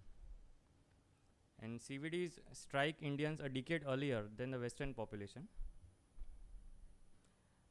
India has been experiencing a rapid epidemiological transition with significant emergence of non-communicable diseases, and it accounts for roughly half of all the total deaths, of which CVD accounts for roughly 24%, and it kills twice as many people in developing countries as does in the developed countries. Indians are likely to get hospitalized 2 to 4 times more frequently for the complications of CAD, and admission rates are even higher for the younger population, which is almost 5 to 10 times higher. And the prevalence of coronary artery disease in Indians living in India is almost 20% for diabetic and half for the non-diabetics. So we can say that the poor diet is one of the leading risk factor for the obesity, type 2 diabetes and cardiovascular disease. And roughly globally 3 billion people have lack of access to safe and nutritious and sufficient food. So in the recent trends, we know that there is an increased production of all the processed foods and rapid urbanization. So the people are consuming more and more processed foods which are high in energy, saturated fats, sugar and salt, and not eating the healthy options. Coming to tobacco, which claims roughly around 8 million lives every year, and of which it amounts to roughly 17% of all the cardiovascular disease deaths and roughly 21% of all the coronary heart disease deaths, which is attributed to tobacco. So tobacco in any form, whether it is in vaping or smoking or chewing, is equally harmful, and it leads to the formation of clot in the arteries and increase the mortality and morbidity. Regarding the smoking, as we all know, smoking in all its form, be it smoking or e-cigarettes or the second-hand smoking, is also responsible for increased risk of cardiovascular diseases. So the heart forgives soon once you stop smoking. So whenever the individual stops smoking, the damage is repaired very quickly, and even long-time smokers can see rapid improvement in their health when they quit. So within a year, the risk of getting heart attack drops dramatically after stopping your smoking. And within 5 years, most of these smokers cut their risk of stroke by almost compared to that of a non-smoker population. Roughly more than 1 billion people have hypertension worldwide, and fewer than 1 in 5 have it under control. So this is a very important step. So most of the hypertension patients are underdiagnosed and they are undertreated. So this is contributing excessively to the increased morbidity and mortality. As we all know, hypertension is a silent killer, and it also leads to increased risk of stroke, heart attack, heart failure, renal failure, and vision loss and other end organ damages. So according to WHO, the air pollution is also a chief factor which is responsible for today's epidemic of CVD. Almost 25% of all the heart disease deaths from all the heart disease and 24% of all the deaths from stroke are accountable to air pollution. So in the air pollution, the tiny particles which gain access to our bloodstream, they damage the inside walls of our blood vessel, causing them to become narrower and harder. So the most important thing is we should know our numbers. So we should do regular health checkup, and we should regularly encourage patients to get their routine health checkup done. One should always be aware of one's blood pressure and all the blood sugar and cholesterol levels, as well as body mass index, and this helps in preventing premature deaths. So, like, there is a worrisome trend towards recent incidence of CVD and sudden deaths in younger population recently. So, according to the Indian Heart Association, almost 50% of all heart attacks in Indian men occur under the age of 50 years, and 25% of all heart attacks in Indian men occur under the 40 years. So, this is from the recent data in 2023. And the emerging risk factors which are responsible for this staggering statistic is the sedentary and erratic lifestyle, unbalanced diet and overuse of bodybuilding supplements, mental stress, smoking, drinking, lack of timely and proper diagnosis, and strong family history of coronary artery disease. So in India, these seemingly young people don't get themselves adequately tested. So a sizable chunk of them, even the gym goers, if they are tested or put to heavy exercise or any cardiac test, they would turn unfit or called as heart unhealthy.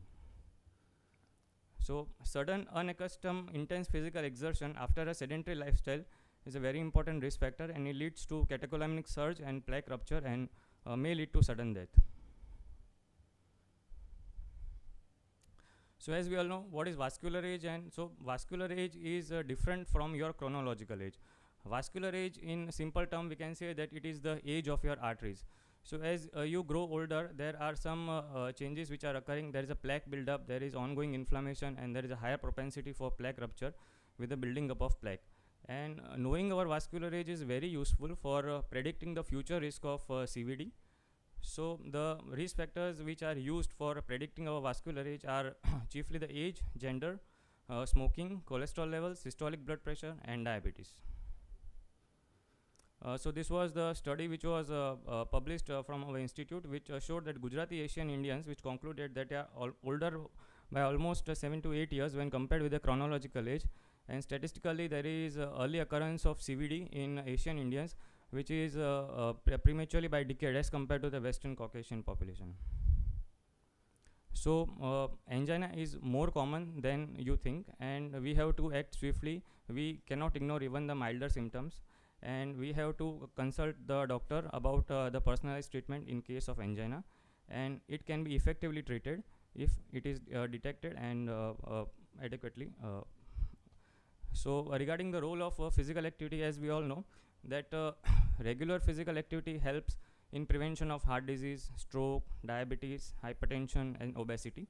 So it takes only 30 minutes of this moderate intensity physical activity for 5 days a week to maintain and improve your health.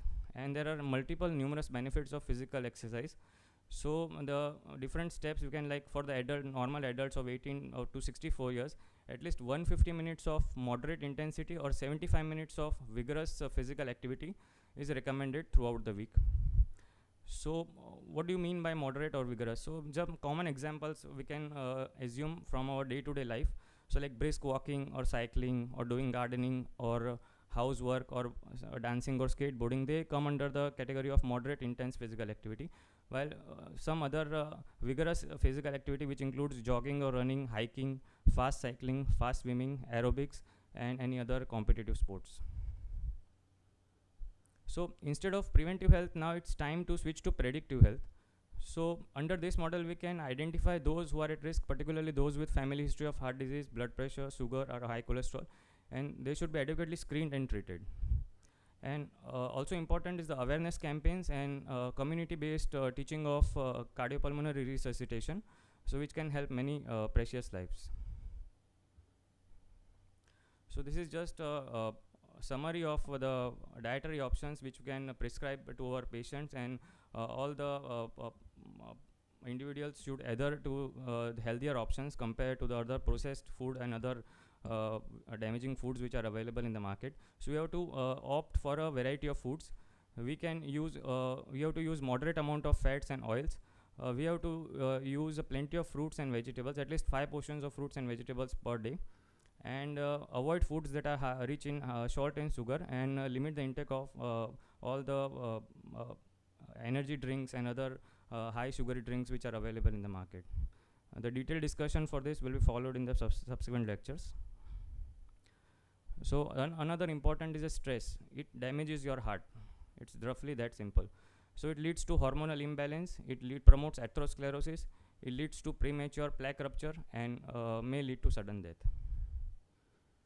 So how can you decrease the amount of stress? So there are different options which are available. Either you can do a meditation and yoga, doing deep breathing exercises. We can engage in regular physical activity. We can spend our time in nature, and that will definitely relieve from the mental stress. Always sleep well, eat well, and connect socially. So yoga is definitely a heart booster. It relaxes our body and mind. It lowers the blood pressure, blood cholesterol, blood sugar levels, as well as the ongoing inflammation and heart rate. And it has multiple benefits. It reduces the waist circumference, arrhythmias, helps in smoking cessation, and it's definitely a exercise. So lastly, we can say that coronary artery disease is a polygenic disorder. So gene sequencing and other newer emerging technologies may help identify individuals having increased risk of developing heart disease in the future. And genomic medicine also helps in identifying specific pathways for targeted therapy in future. So this is just a summary of the different genetic loci which have been mapped for the occurrence of coronary artery disease. And the future research in this might be helpful in the future for predicting future risk of CVD events. So thank you for your patience.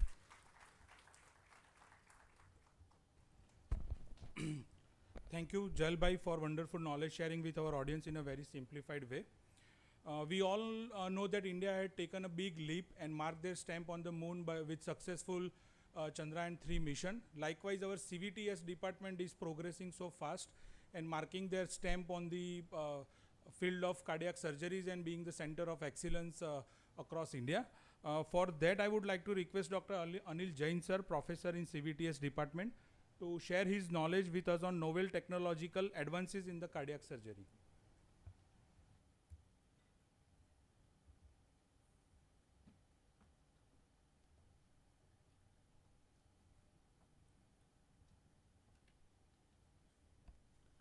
Good morning all.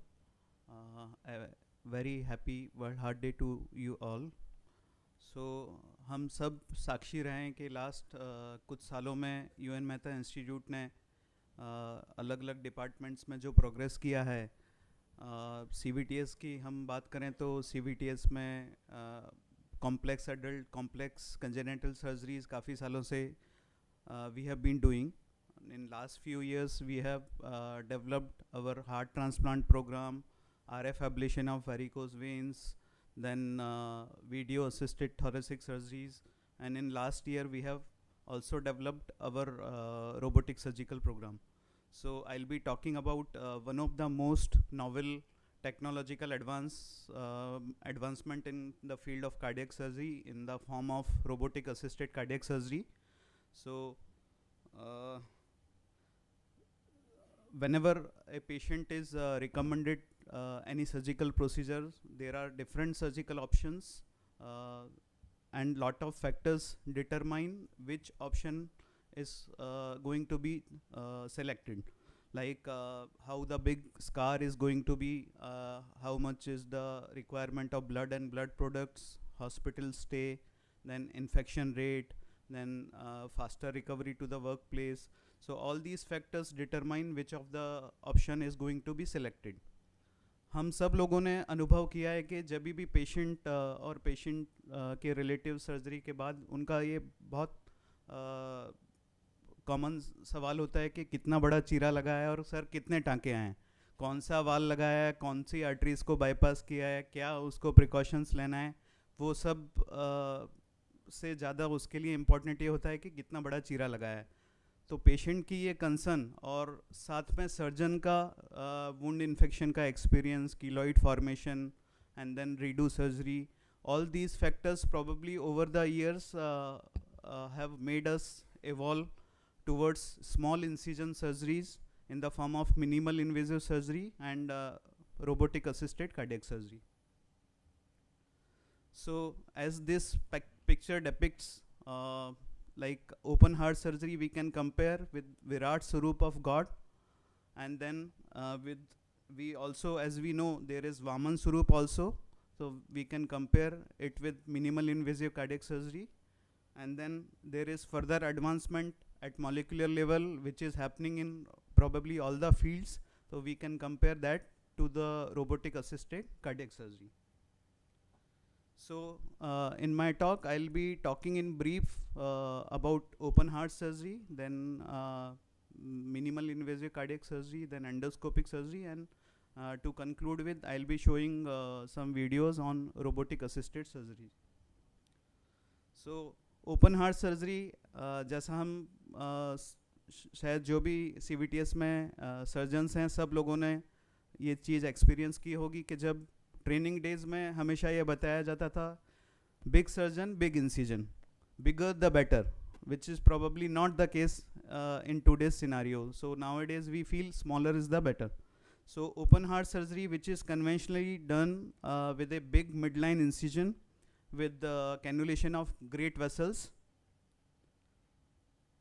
Then with further advancements we had minimal invasive cardiac surgery which involved smaller thoracotomy incisions which had definite advantages in the form of faster recovery, less requirement of blood products, and better cosmetic outcome. And the minimal invasive cardiac surgery, as we all know, is done with smaller incisions with the help of femoral cannulations. Then came endoscopic surgery. With the help of different endoscopic ports, the surgery is performed.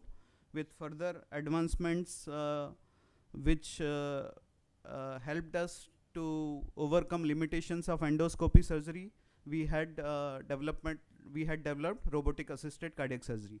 So if we see about limitations of endoscopic surgery, in most of the cases it gives us only 2D vision, and there is restricted movement of instruments, there is presence of instrument tremors and camera, and there is frequent change of instrument which is required during a surgery.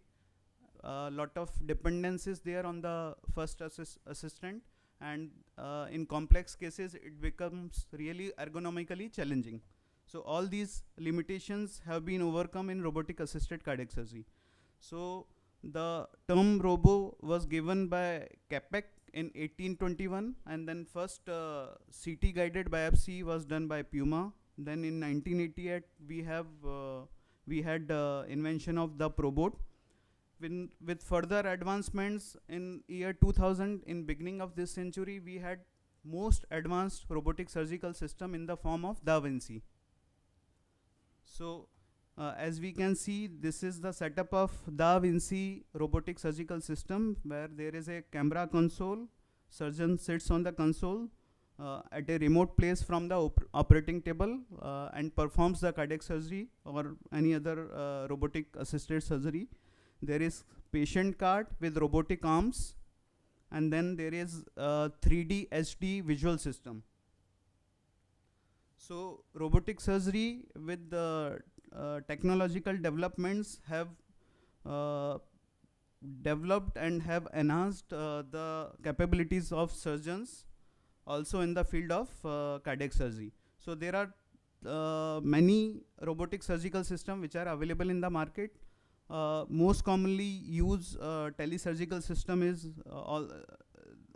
as has been mentioned is Da Vinci surgical system, which is most advanced as well. So this is the setup as I have already showed. So as we can see this graph, there is still scope of improvement in the field of cardiothoracic surgery. The lowermost graph is of robotic assisted cardiac surgery. So we have to further advance it as the understanding of these procedures improve. So robotics works on master and slave concept, where we work as master and robo works as a slave. So as there were some limitations in endoscopic surgery, robotic surgical system and robotic arms gives us 7 degrees of freedom with 540 degrees of rotation and 90 degree of articulation. So we'll see the 7 degrees of freedom. First one is insertion. So it can, one can adjust the depth of instrument inside the patient's body. Then there is external yaw, side to side rotation of the instrument around the remote center. Then there is external pitch, up and down rotation of the instrument around the remote center. Rolling movement of the instrument shaft. Internal yaw, side to side rotation of the instrument jaws. Internal pitch, up and down rotation of the instrument jaws. And the grip of instrument jaws. So these are the significant advantages over the endoscopic procedures, where endoscope used to work as a straight stick. It did not have different range of motion and range of movements which is provided in a robotic surgical system. So there are advantages and disadvantages of all the different kind of procedures. So in endoscopy there is definite some advantages, like there is presence of haptic feedback, then the cost involved is lesser than the robotic surgical system, and it is more readily available. So if we see advantages of robotics, there are mechanical advantage to the surgeon, then there are advantages to the patient in the form of smaller incisions, faster recovery. So advantages, as we see in robotic cardiac surgery, robotic assisted cardiac surgery, all the advantages which were there in the minimal invasive cardiac surgery we get also in the robotic assisted cardiac surgery, like as we can see the picture, the endoscopic and robotic, the size of incision is very small, the big midline incision is avoided, less surgical trauma, reduced requirement of blood products, lower infection rate, less pain and faster recovery. There are mechanical advantages, as we have seen there are 7 degrees of freedom to the surgeon, tremor free movements, surgeon can work with both of his hands on the surgeon console, and avoidance of fulcrum effect. Other advantages like better visualization, one gets 10x vision with immersive experience on surgeon console. Remote surgery is also possible, and there is greater amount of patient satisfaction. So as we have already discussed, the cost involved in acquiring a robotic surgical system, cost of maintenance and higher cost per procedure. Probably these are the limitations of robotic assisted cardiac surgery, and specialized training is required, and it is only available in larger setup at present. So to conclude with, although is it in its infancy, robotic surgery has proven value in inaccessible conventional procedures, and we can expand it further with better understanding and randomized control trials evaluating safety and efficacy of the procedures. In future, it's probably will become more cost effective. It gives me immense pride in sharing our experience. First robotic assisted cardiac surgery was done in December month of last year, which was the first surgery in western part of India, which was done with a robotic surgical system. And in shorter span of 6 to 8 months, in we have already performed 51 robotic assisted cardiac surgery, like single vessel CABG, double vessel CABG, tumor removal.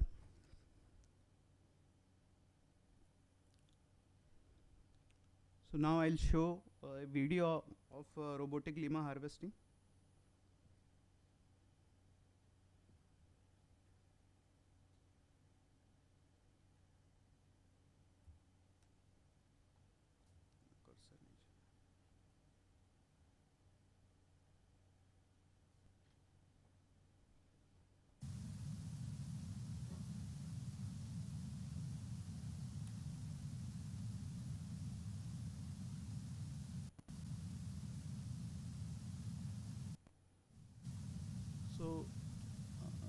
as we can experience the magnification and the nice vision of the operative field. The vision is obtained through a camera port, then shafts, the instrument shafts inserted through other robotic arms, then targeting is done, and this is how lima is harvested.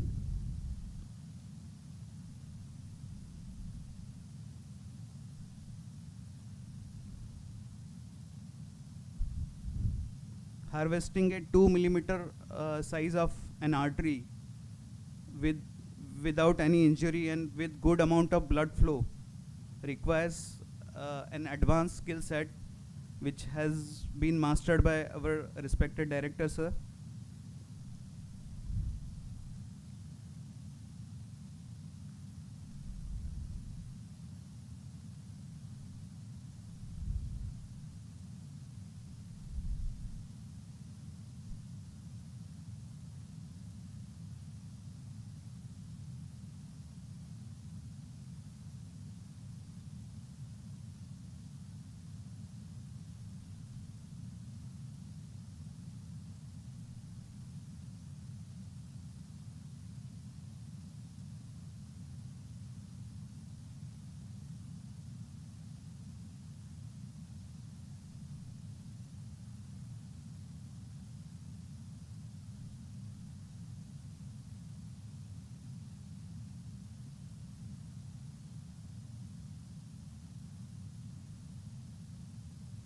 Most of the patients did not require any transfusion of blood and blood products, and they were fit for discharge on day 3. As our experience is growing, we have observed that the pain which was there in initial cases, now there is almost no pain on the very next day.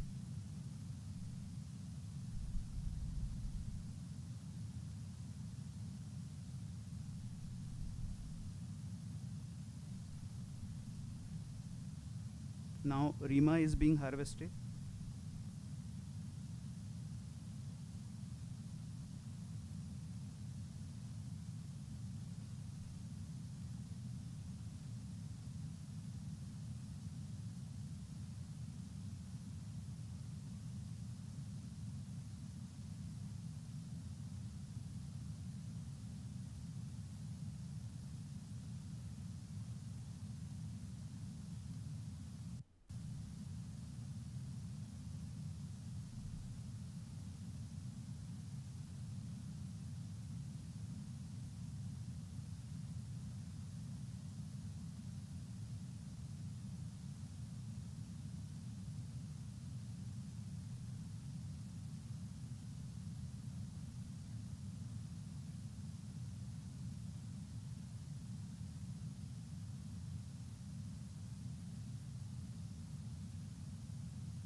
Thank you so much.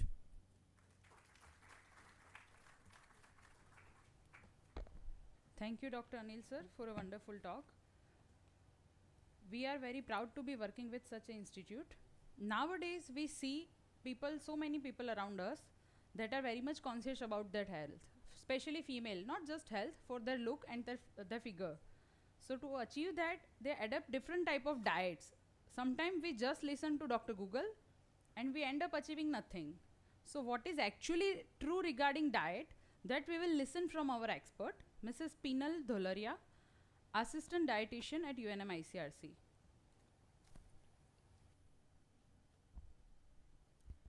A very good afternoon, everyone.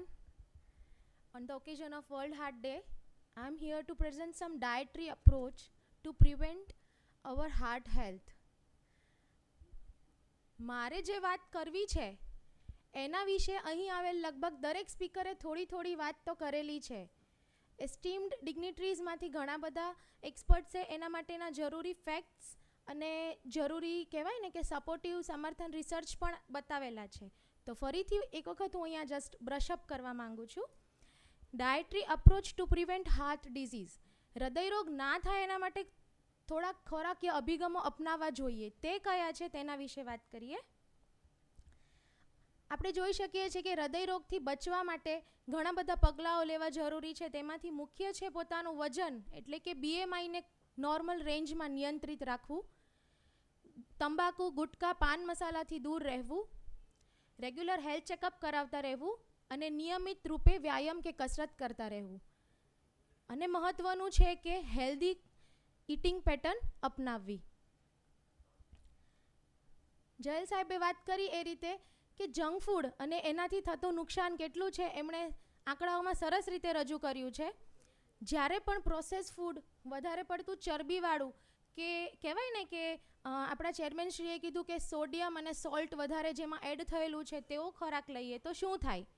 શરીરનો વજન વધે છે, blood pressure વધે છે, blood glucose level વધે છે, triglyceride અને cholesterol વધે છે. પરિણામે હૃદયરોગનું જોખમ વધતું ને વધતું જ જાય છે. એનાથી બચવા માટે ઓવર ધ ગ્લોબ ઘણા વિવિધ સંશોધનોના અંતે એવું નક્કી થયેલું છે કે આ 3 ખાદ્ય પદ્ધતિઓ છે, આ 3 અભિગમો છે કે જેને આપણે અપનાવીશું તો હૃદયરોગથી બચી શકીશું.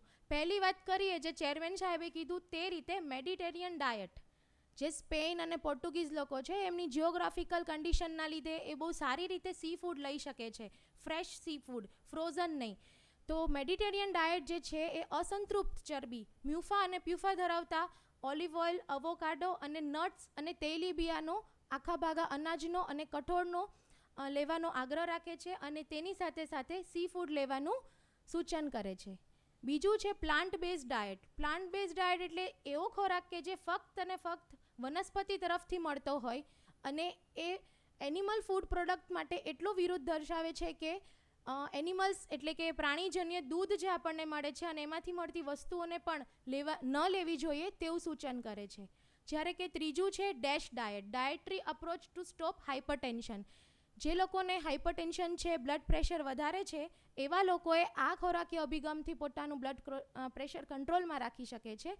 આમાં ફક્ત અને ફક્ત લો સોલ્ટ અને લો સોડિયમ ધરાવતા ખાદ્ય પદાર્થોને લેવા માટે વધારે સૂચન કરવામાં આવતું હોય છે. જોઈ શકાય છે ને કે ત્રણેય પદ્ધતિઓ બહુ જ અલગ વસ્તુઓ સૂચવે છે, પણ એમાં મુખ્ય બાબતો એવી સૂચવે છે આ ત્રણેય પદ્ધતિઓ કે લીલા શાકભાજી અને ફળો વધારેમાં વધારે લેવા જોઈએ, આખા ભાગા અનાજ અને કઠોળ વધારે લેવા જોઈએ, processed food, junk food, frozen food, packet food બને એટલા નહીવત લેવા જોઈએ. આ વસ્તુ ત્રણેયમાં સમાન છે. જે વસ્તુ સૂચવે છે આ ત્રણેય પદ્ધતિઓ એ લેવાથી, એક્ટિવ લાઇફસ્ટાઇલ રાખવાથી તમે જોઈ શકો છો કે હૃદયની ધમનીઓમાં ઓછામાં ઓછું નહીવત પ્રમાણમાં કોલેસ્ટ્રોલ જમા થાય છે, બ્લોકેજ બહુ જ નહીવત જોવા મળે છે. જ્યારે કે જંક ફૂડ જે અર્બનાઇઝેશનમાં જોવા મળી રહ્યું છે કે અત્યારે સાહેબે કીધું ને એ રીતે કે જેટલી હોસ્પિટલ ખુલે એટલા રેસ્ટોરન્ટની ચેઇન પણ ખુલે છે, તો એવા જંક ફૂડ અને પ્રોસેસ ફૂડ લેવાથી કોલેસ્ટ્રોલ વધારે ને વધારે જમા થતું જોવા મળે છે. સેડેન્ટરી લાઇફસ્ટાઇલથી મોટાપો આવે છે.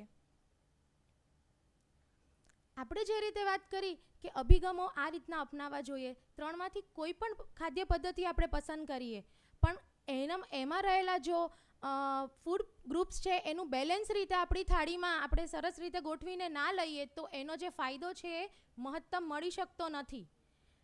એવી રીતે કોઈ કહેશે સી ફૂડ લેવાનું કીધું છે, મને બહુ ભાવે તો હું એ જ વધારે લઉં, તો એવું નથી. દરેક ખાદ્ય પદ્ધતિમાં આપણી થાળીમાં અડધામાં અડધો ભાગ લીલા રેશાદાર વનસ્પતિઓ અને ફ્રૂટ્સને મળવો જોઈએ અને બહુ જ ઓછો ભાગ આપણે ચરબીને આપવો જોઈએ. બીજી રીતે કહીએ તો દરેક વ્યક્તિ પોતાના હાથના માપ વડે પણ પોતાને શરીરને કેટલી ખોરાકની જરૂરિયાત છે તે નક્કી કરી શકે છે. બંને હાથથી બનતો ખોબો એ લીલા શાકભાજી અને ફ્રૂટ્સ દર્શાવે છે અને આંગળીનો એક ટેરવા જેટલો ભાગ છે એ ચરબી દર્શાવે છે. હવે એ વિચારીએ કે આપણી થાળી શું આ રીતે બનાવીએ છીએ? નથી બનાવતા તો હવેથી બનાવવાનું શરૂ કરીશું. ગમે એટલું સારું ભોજન લઈએ, ગમે એટલું સરસ બેલેન્સ ડાયટ્સ આપણે એને સિલેક્ટ કરીએ, પણ સમય સૂચકતાનું શું? સરસ મજાના લીલા શાકભાજી અને આખા અનાજવાળું કોઈ પણ એક જમવાની થાળી તૈયાર કરેલી છે, પણ જમવા બેઠા છીએ રાતના 10, 12, 12:30, 1 વાગે, તો ક્રોનો ન્યુટ્રિશન જે સર્કાડિયન રિધમ છે ડિસ્ટર્બ થાય છે, આપણું ડાયજેસ્ટિવ સિસ્ટમ એને સપોર્ટ નથી કરતી. તો બેલેન્સ ડાયટ લેવો હોય, સારામાં સારું મીલ સિલેક્ટ કરીએ, પણ જો એની સમય સૂચકતા ના સાચવીએ, આપણો સર્કાડિયન રિધમની અનુસાર આપણે ના ખાઈએ, તો શરીરને થતા ફાયદા કરતાં એમાં નુકસાન વધારે જોવા મળે છે. બધા જ ફૂડમાંથી રહેવાનું તો મેડિટેરિયન એરિયામાં નથી, આપણી જિયોગ્રાફિકલ કન્ડિશન આ જ રહેશે, તો ઓઇલી ફૂડ તો સિલેક્ટ કરતા જ હોઈએ છીએ વધારે, પણ કયું ઓઇલ લેવું એ પ્રશ્ન હંમેશા મૂંઝવતો હોય છે. રિફાઇન્ડ ઓઇલ બજારમાં જોઈએ છે, ઘણા બધા નામ લાગેલા હોય છે, ટેગ લાગેલા હોય છે, refined oil, mixed oil, hydrogenated oil, cold press oil. તો એમાંથી જોઈએ કે રિફાઇન્ડ ઓઇલ અને હાઇડ્રોજિનેટેડ ઓઇલ જે છે એ બહુ ફેન્સી નામ આપ્યા છે, જેમાં તેલ અને તેલીબિયા પર બહુ વધારે પડતી કેમિકલ પ્રોસેસ થાય છે, અને જેનાથી એના જેટલા બી બેનિફિટ્સ છે એ બધા નહીવત થઈ જતા હોય છે. માટે શરીર માટે સારું રહેશે ફિલ્ટર્ડ ઓઇલ અને કોલ્ડ પ્રેસ અથવા કચ્ચી ઘાણી ઓઇલ. સારું છે પણ માપ જરૂરી છે. 20 થી 30 ગ્રામ અથવા તો 1 ટેબલ સ્પૂન પર ડે, આનાથી વધારે ઓઇલનું કન્ઝપ્શન કોઈ પણ વ્યક્તિએ ના કરવું જોઈએ. ઓઇલની સાથે સાથે આપણા ચેરમેનશ્રીએ વાત કરી એ રીતે છે નમક. નમક કેટલું લેવું જોઈએ? રાંધતી વખતે, રસોઈ કરતી વખતે તો આપણે સમજાવીશું અને લોકો અનુકરણ પણ કરશે કે ઓછા નમકથી રસોઈ બનાવીએ.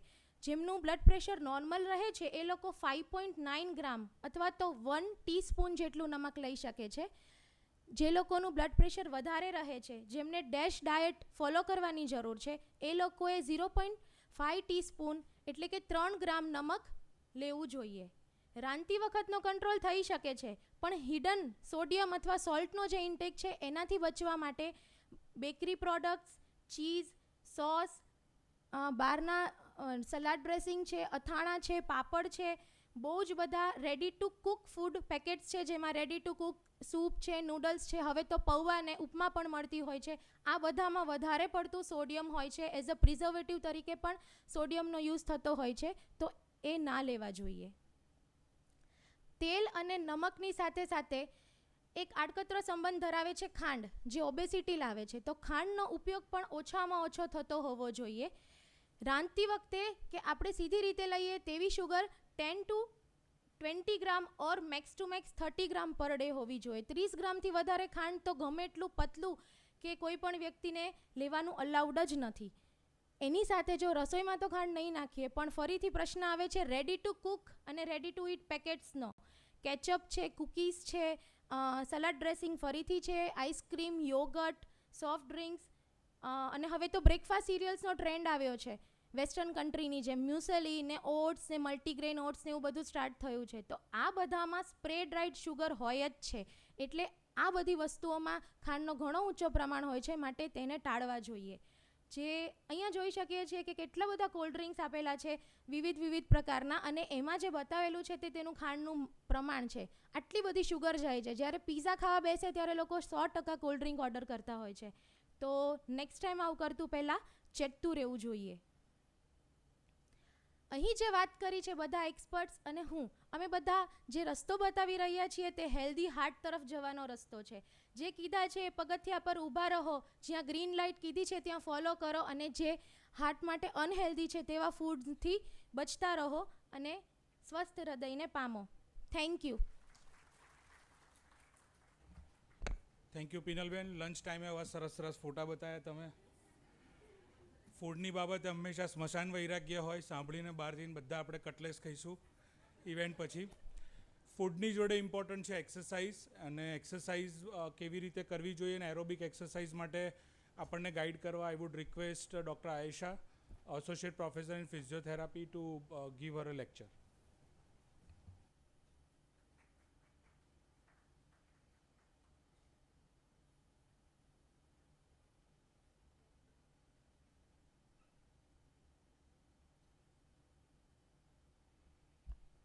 Good afternoon to one and all present over here. I think we have heard about the 30 minutes of exercise and 5 days a week. What minor things we have to take care of it and what to prescribe in the exercise we'll say today. So today's topic is an aerobic exercise, a way to prevent the heart disease. So aerobic exercise means any activity that uses the larger muscle group that can be done continuously or intermittently, rhythmic in nature, and that is performed for the longer duration is termed as an aerobic exercise. Now exercise is always the plan and structure depending on the patient's need and assessment of the patient. We all know that these are the risk factors of the heart disease, and studies have shown that the 90% of the cardiac event occurs in the presence of just one risk factor. And as the risk factor increases, the risk of CVD disease also increases. So regular physical exercise, if we do it in our daily life, that will help in preventing the heart diseases. Now aerobic exercise should be done based on the patient's health status, functions of the body or functions of the patient, and the physical and social environment of the patient. Whenever we prescribe the aerobic exercise, we prescribe based on the FIT principle, that is frequency, intensity, time and type. Frequency means how many days a week you have to do exercise, intensity is how hard patient has to do, time is for how long, and type is which type of exercise that suits the patient we prescribe. So generally frequency is average 5 days a week, but patient is debilitated, sedentary, we'll ask them to at least start from 3 days per week and increase gradually to 5 to 6 days per week. 30 minutes of aerobic exercise duration is required, that include the various modes as we'll see later on. Intensity should be moderate. Now what does it mean by moderate, we'll see in the next slide. And type of exercise means any exercise that uses the multiple larger muscle group as upper limb, lower limb and trunk. So as you can see that walking, jogging, cycling is the easiest way to do it. So we generally prescribe that. So single session of aerobic exercise should include this 4 components: warm up with stretching, then conditioning phase, that is aerobic exercise duration, cool down phase, and at last stretching. So warm up is any activity that is done at the lower intensity, very light intensity, and activates the muscle for the further exercise is termed as the warm up exercise. So generally we do it for the 5 to 10 minutes. Then comes the conditioning phase, that is of 20 to 60 minute duration. At last cool down allows the muscles and heart to slowly decrease the heart rate and prevent any adverse effect of that, and at last stretching to relax the muscles. So whenever we ask the patient to go for a single session of aerobic exercise, just start with the warm up and end at the stretching. Recommendation is 150 minutes of aerobic exercise in a week. So 150 minutes means minimum 5 days a week for 30 minutes of exercise of moderate intensity, and 75 minutes for vigorous intensity of exercise to lower the risk factors. Research also says that the shorter duration exercise seems to be beneficial than the longer one. So those who have comorbidity, arthritis, sedentary lifestyle, who cannot continue for the 30 minutes of exercise, they can do for the 10 minutes of boots 2 to 3 times a day, and effects will be same as the regular exercise. When talking about the intensity, how to decide how hard the one has to do exercise, there are various ways to decide intensity based on the assessment. We can use the heart rate reserve or heart rate, VO2, MET level, and perceived exertion. For the layman and the common people, we generally prescribe based on the rating of perceived exertion. You can see the scale of 16 to 20 numbering. It says no exertion to maximal exertion.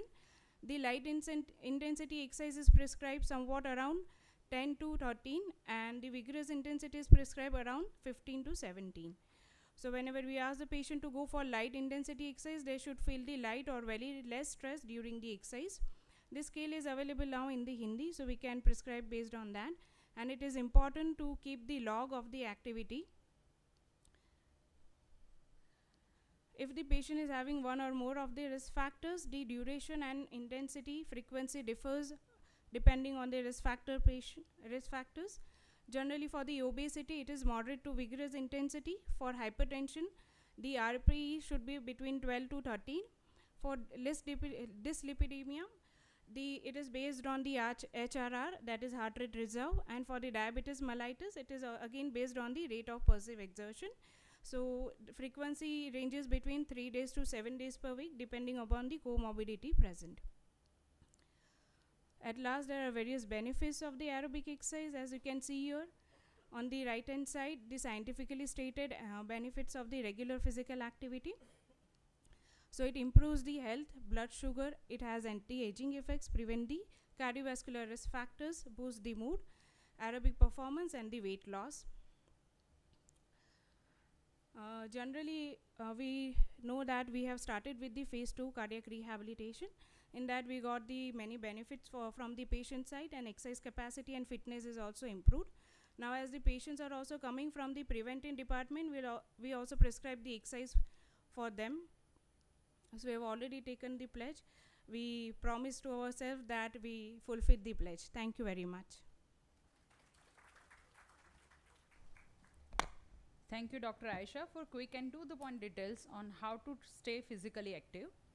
So, last but not the least, we have reached towards the end. But before that, I request Dr. Meena Parmar on stage to wrap up today's event.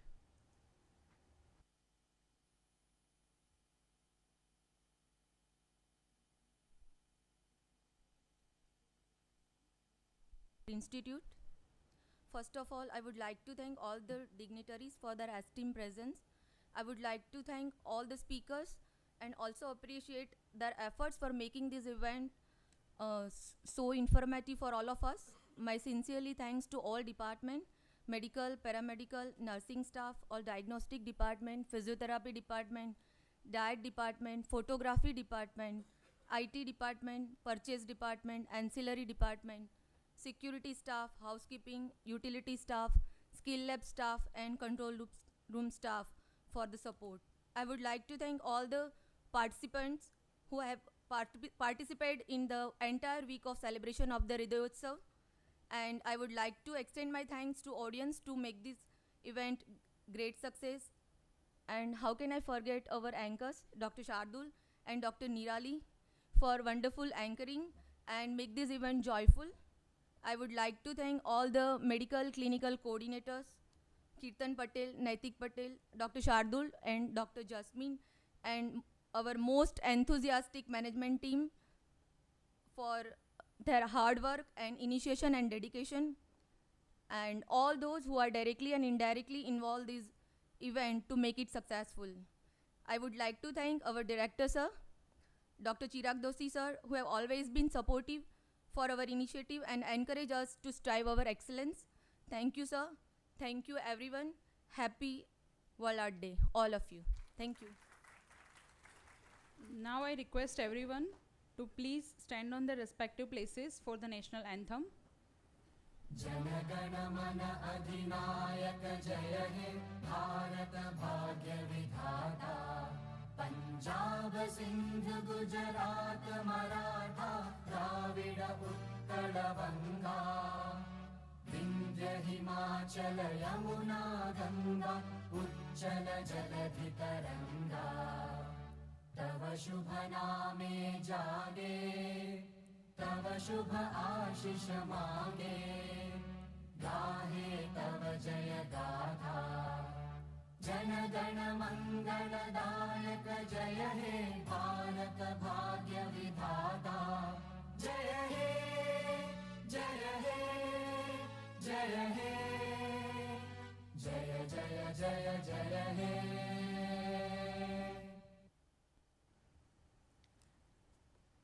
I thank everyone present here today for their presence. There is a light refreshment arranged on the back side, so please have it. Thank you.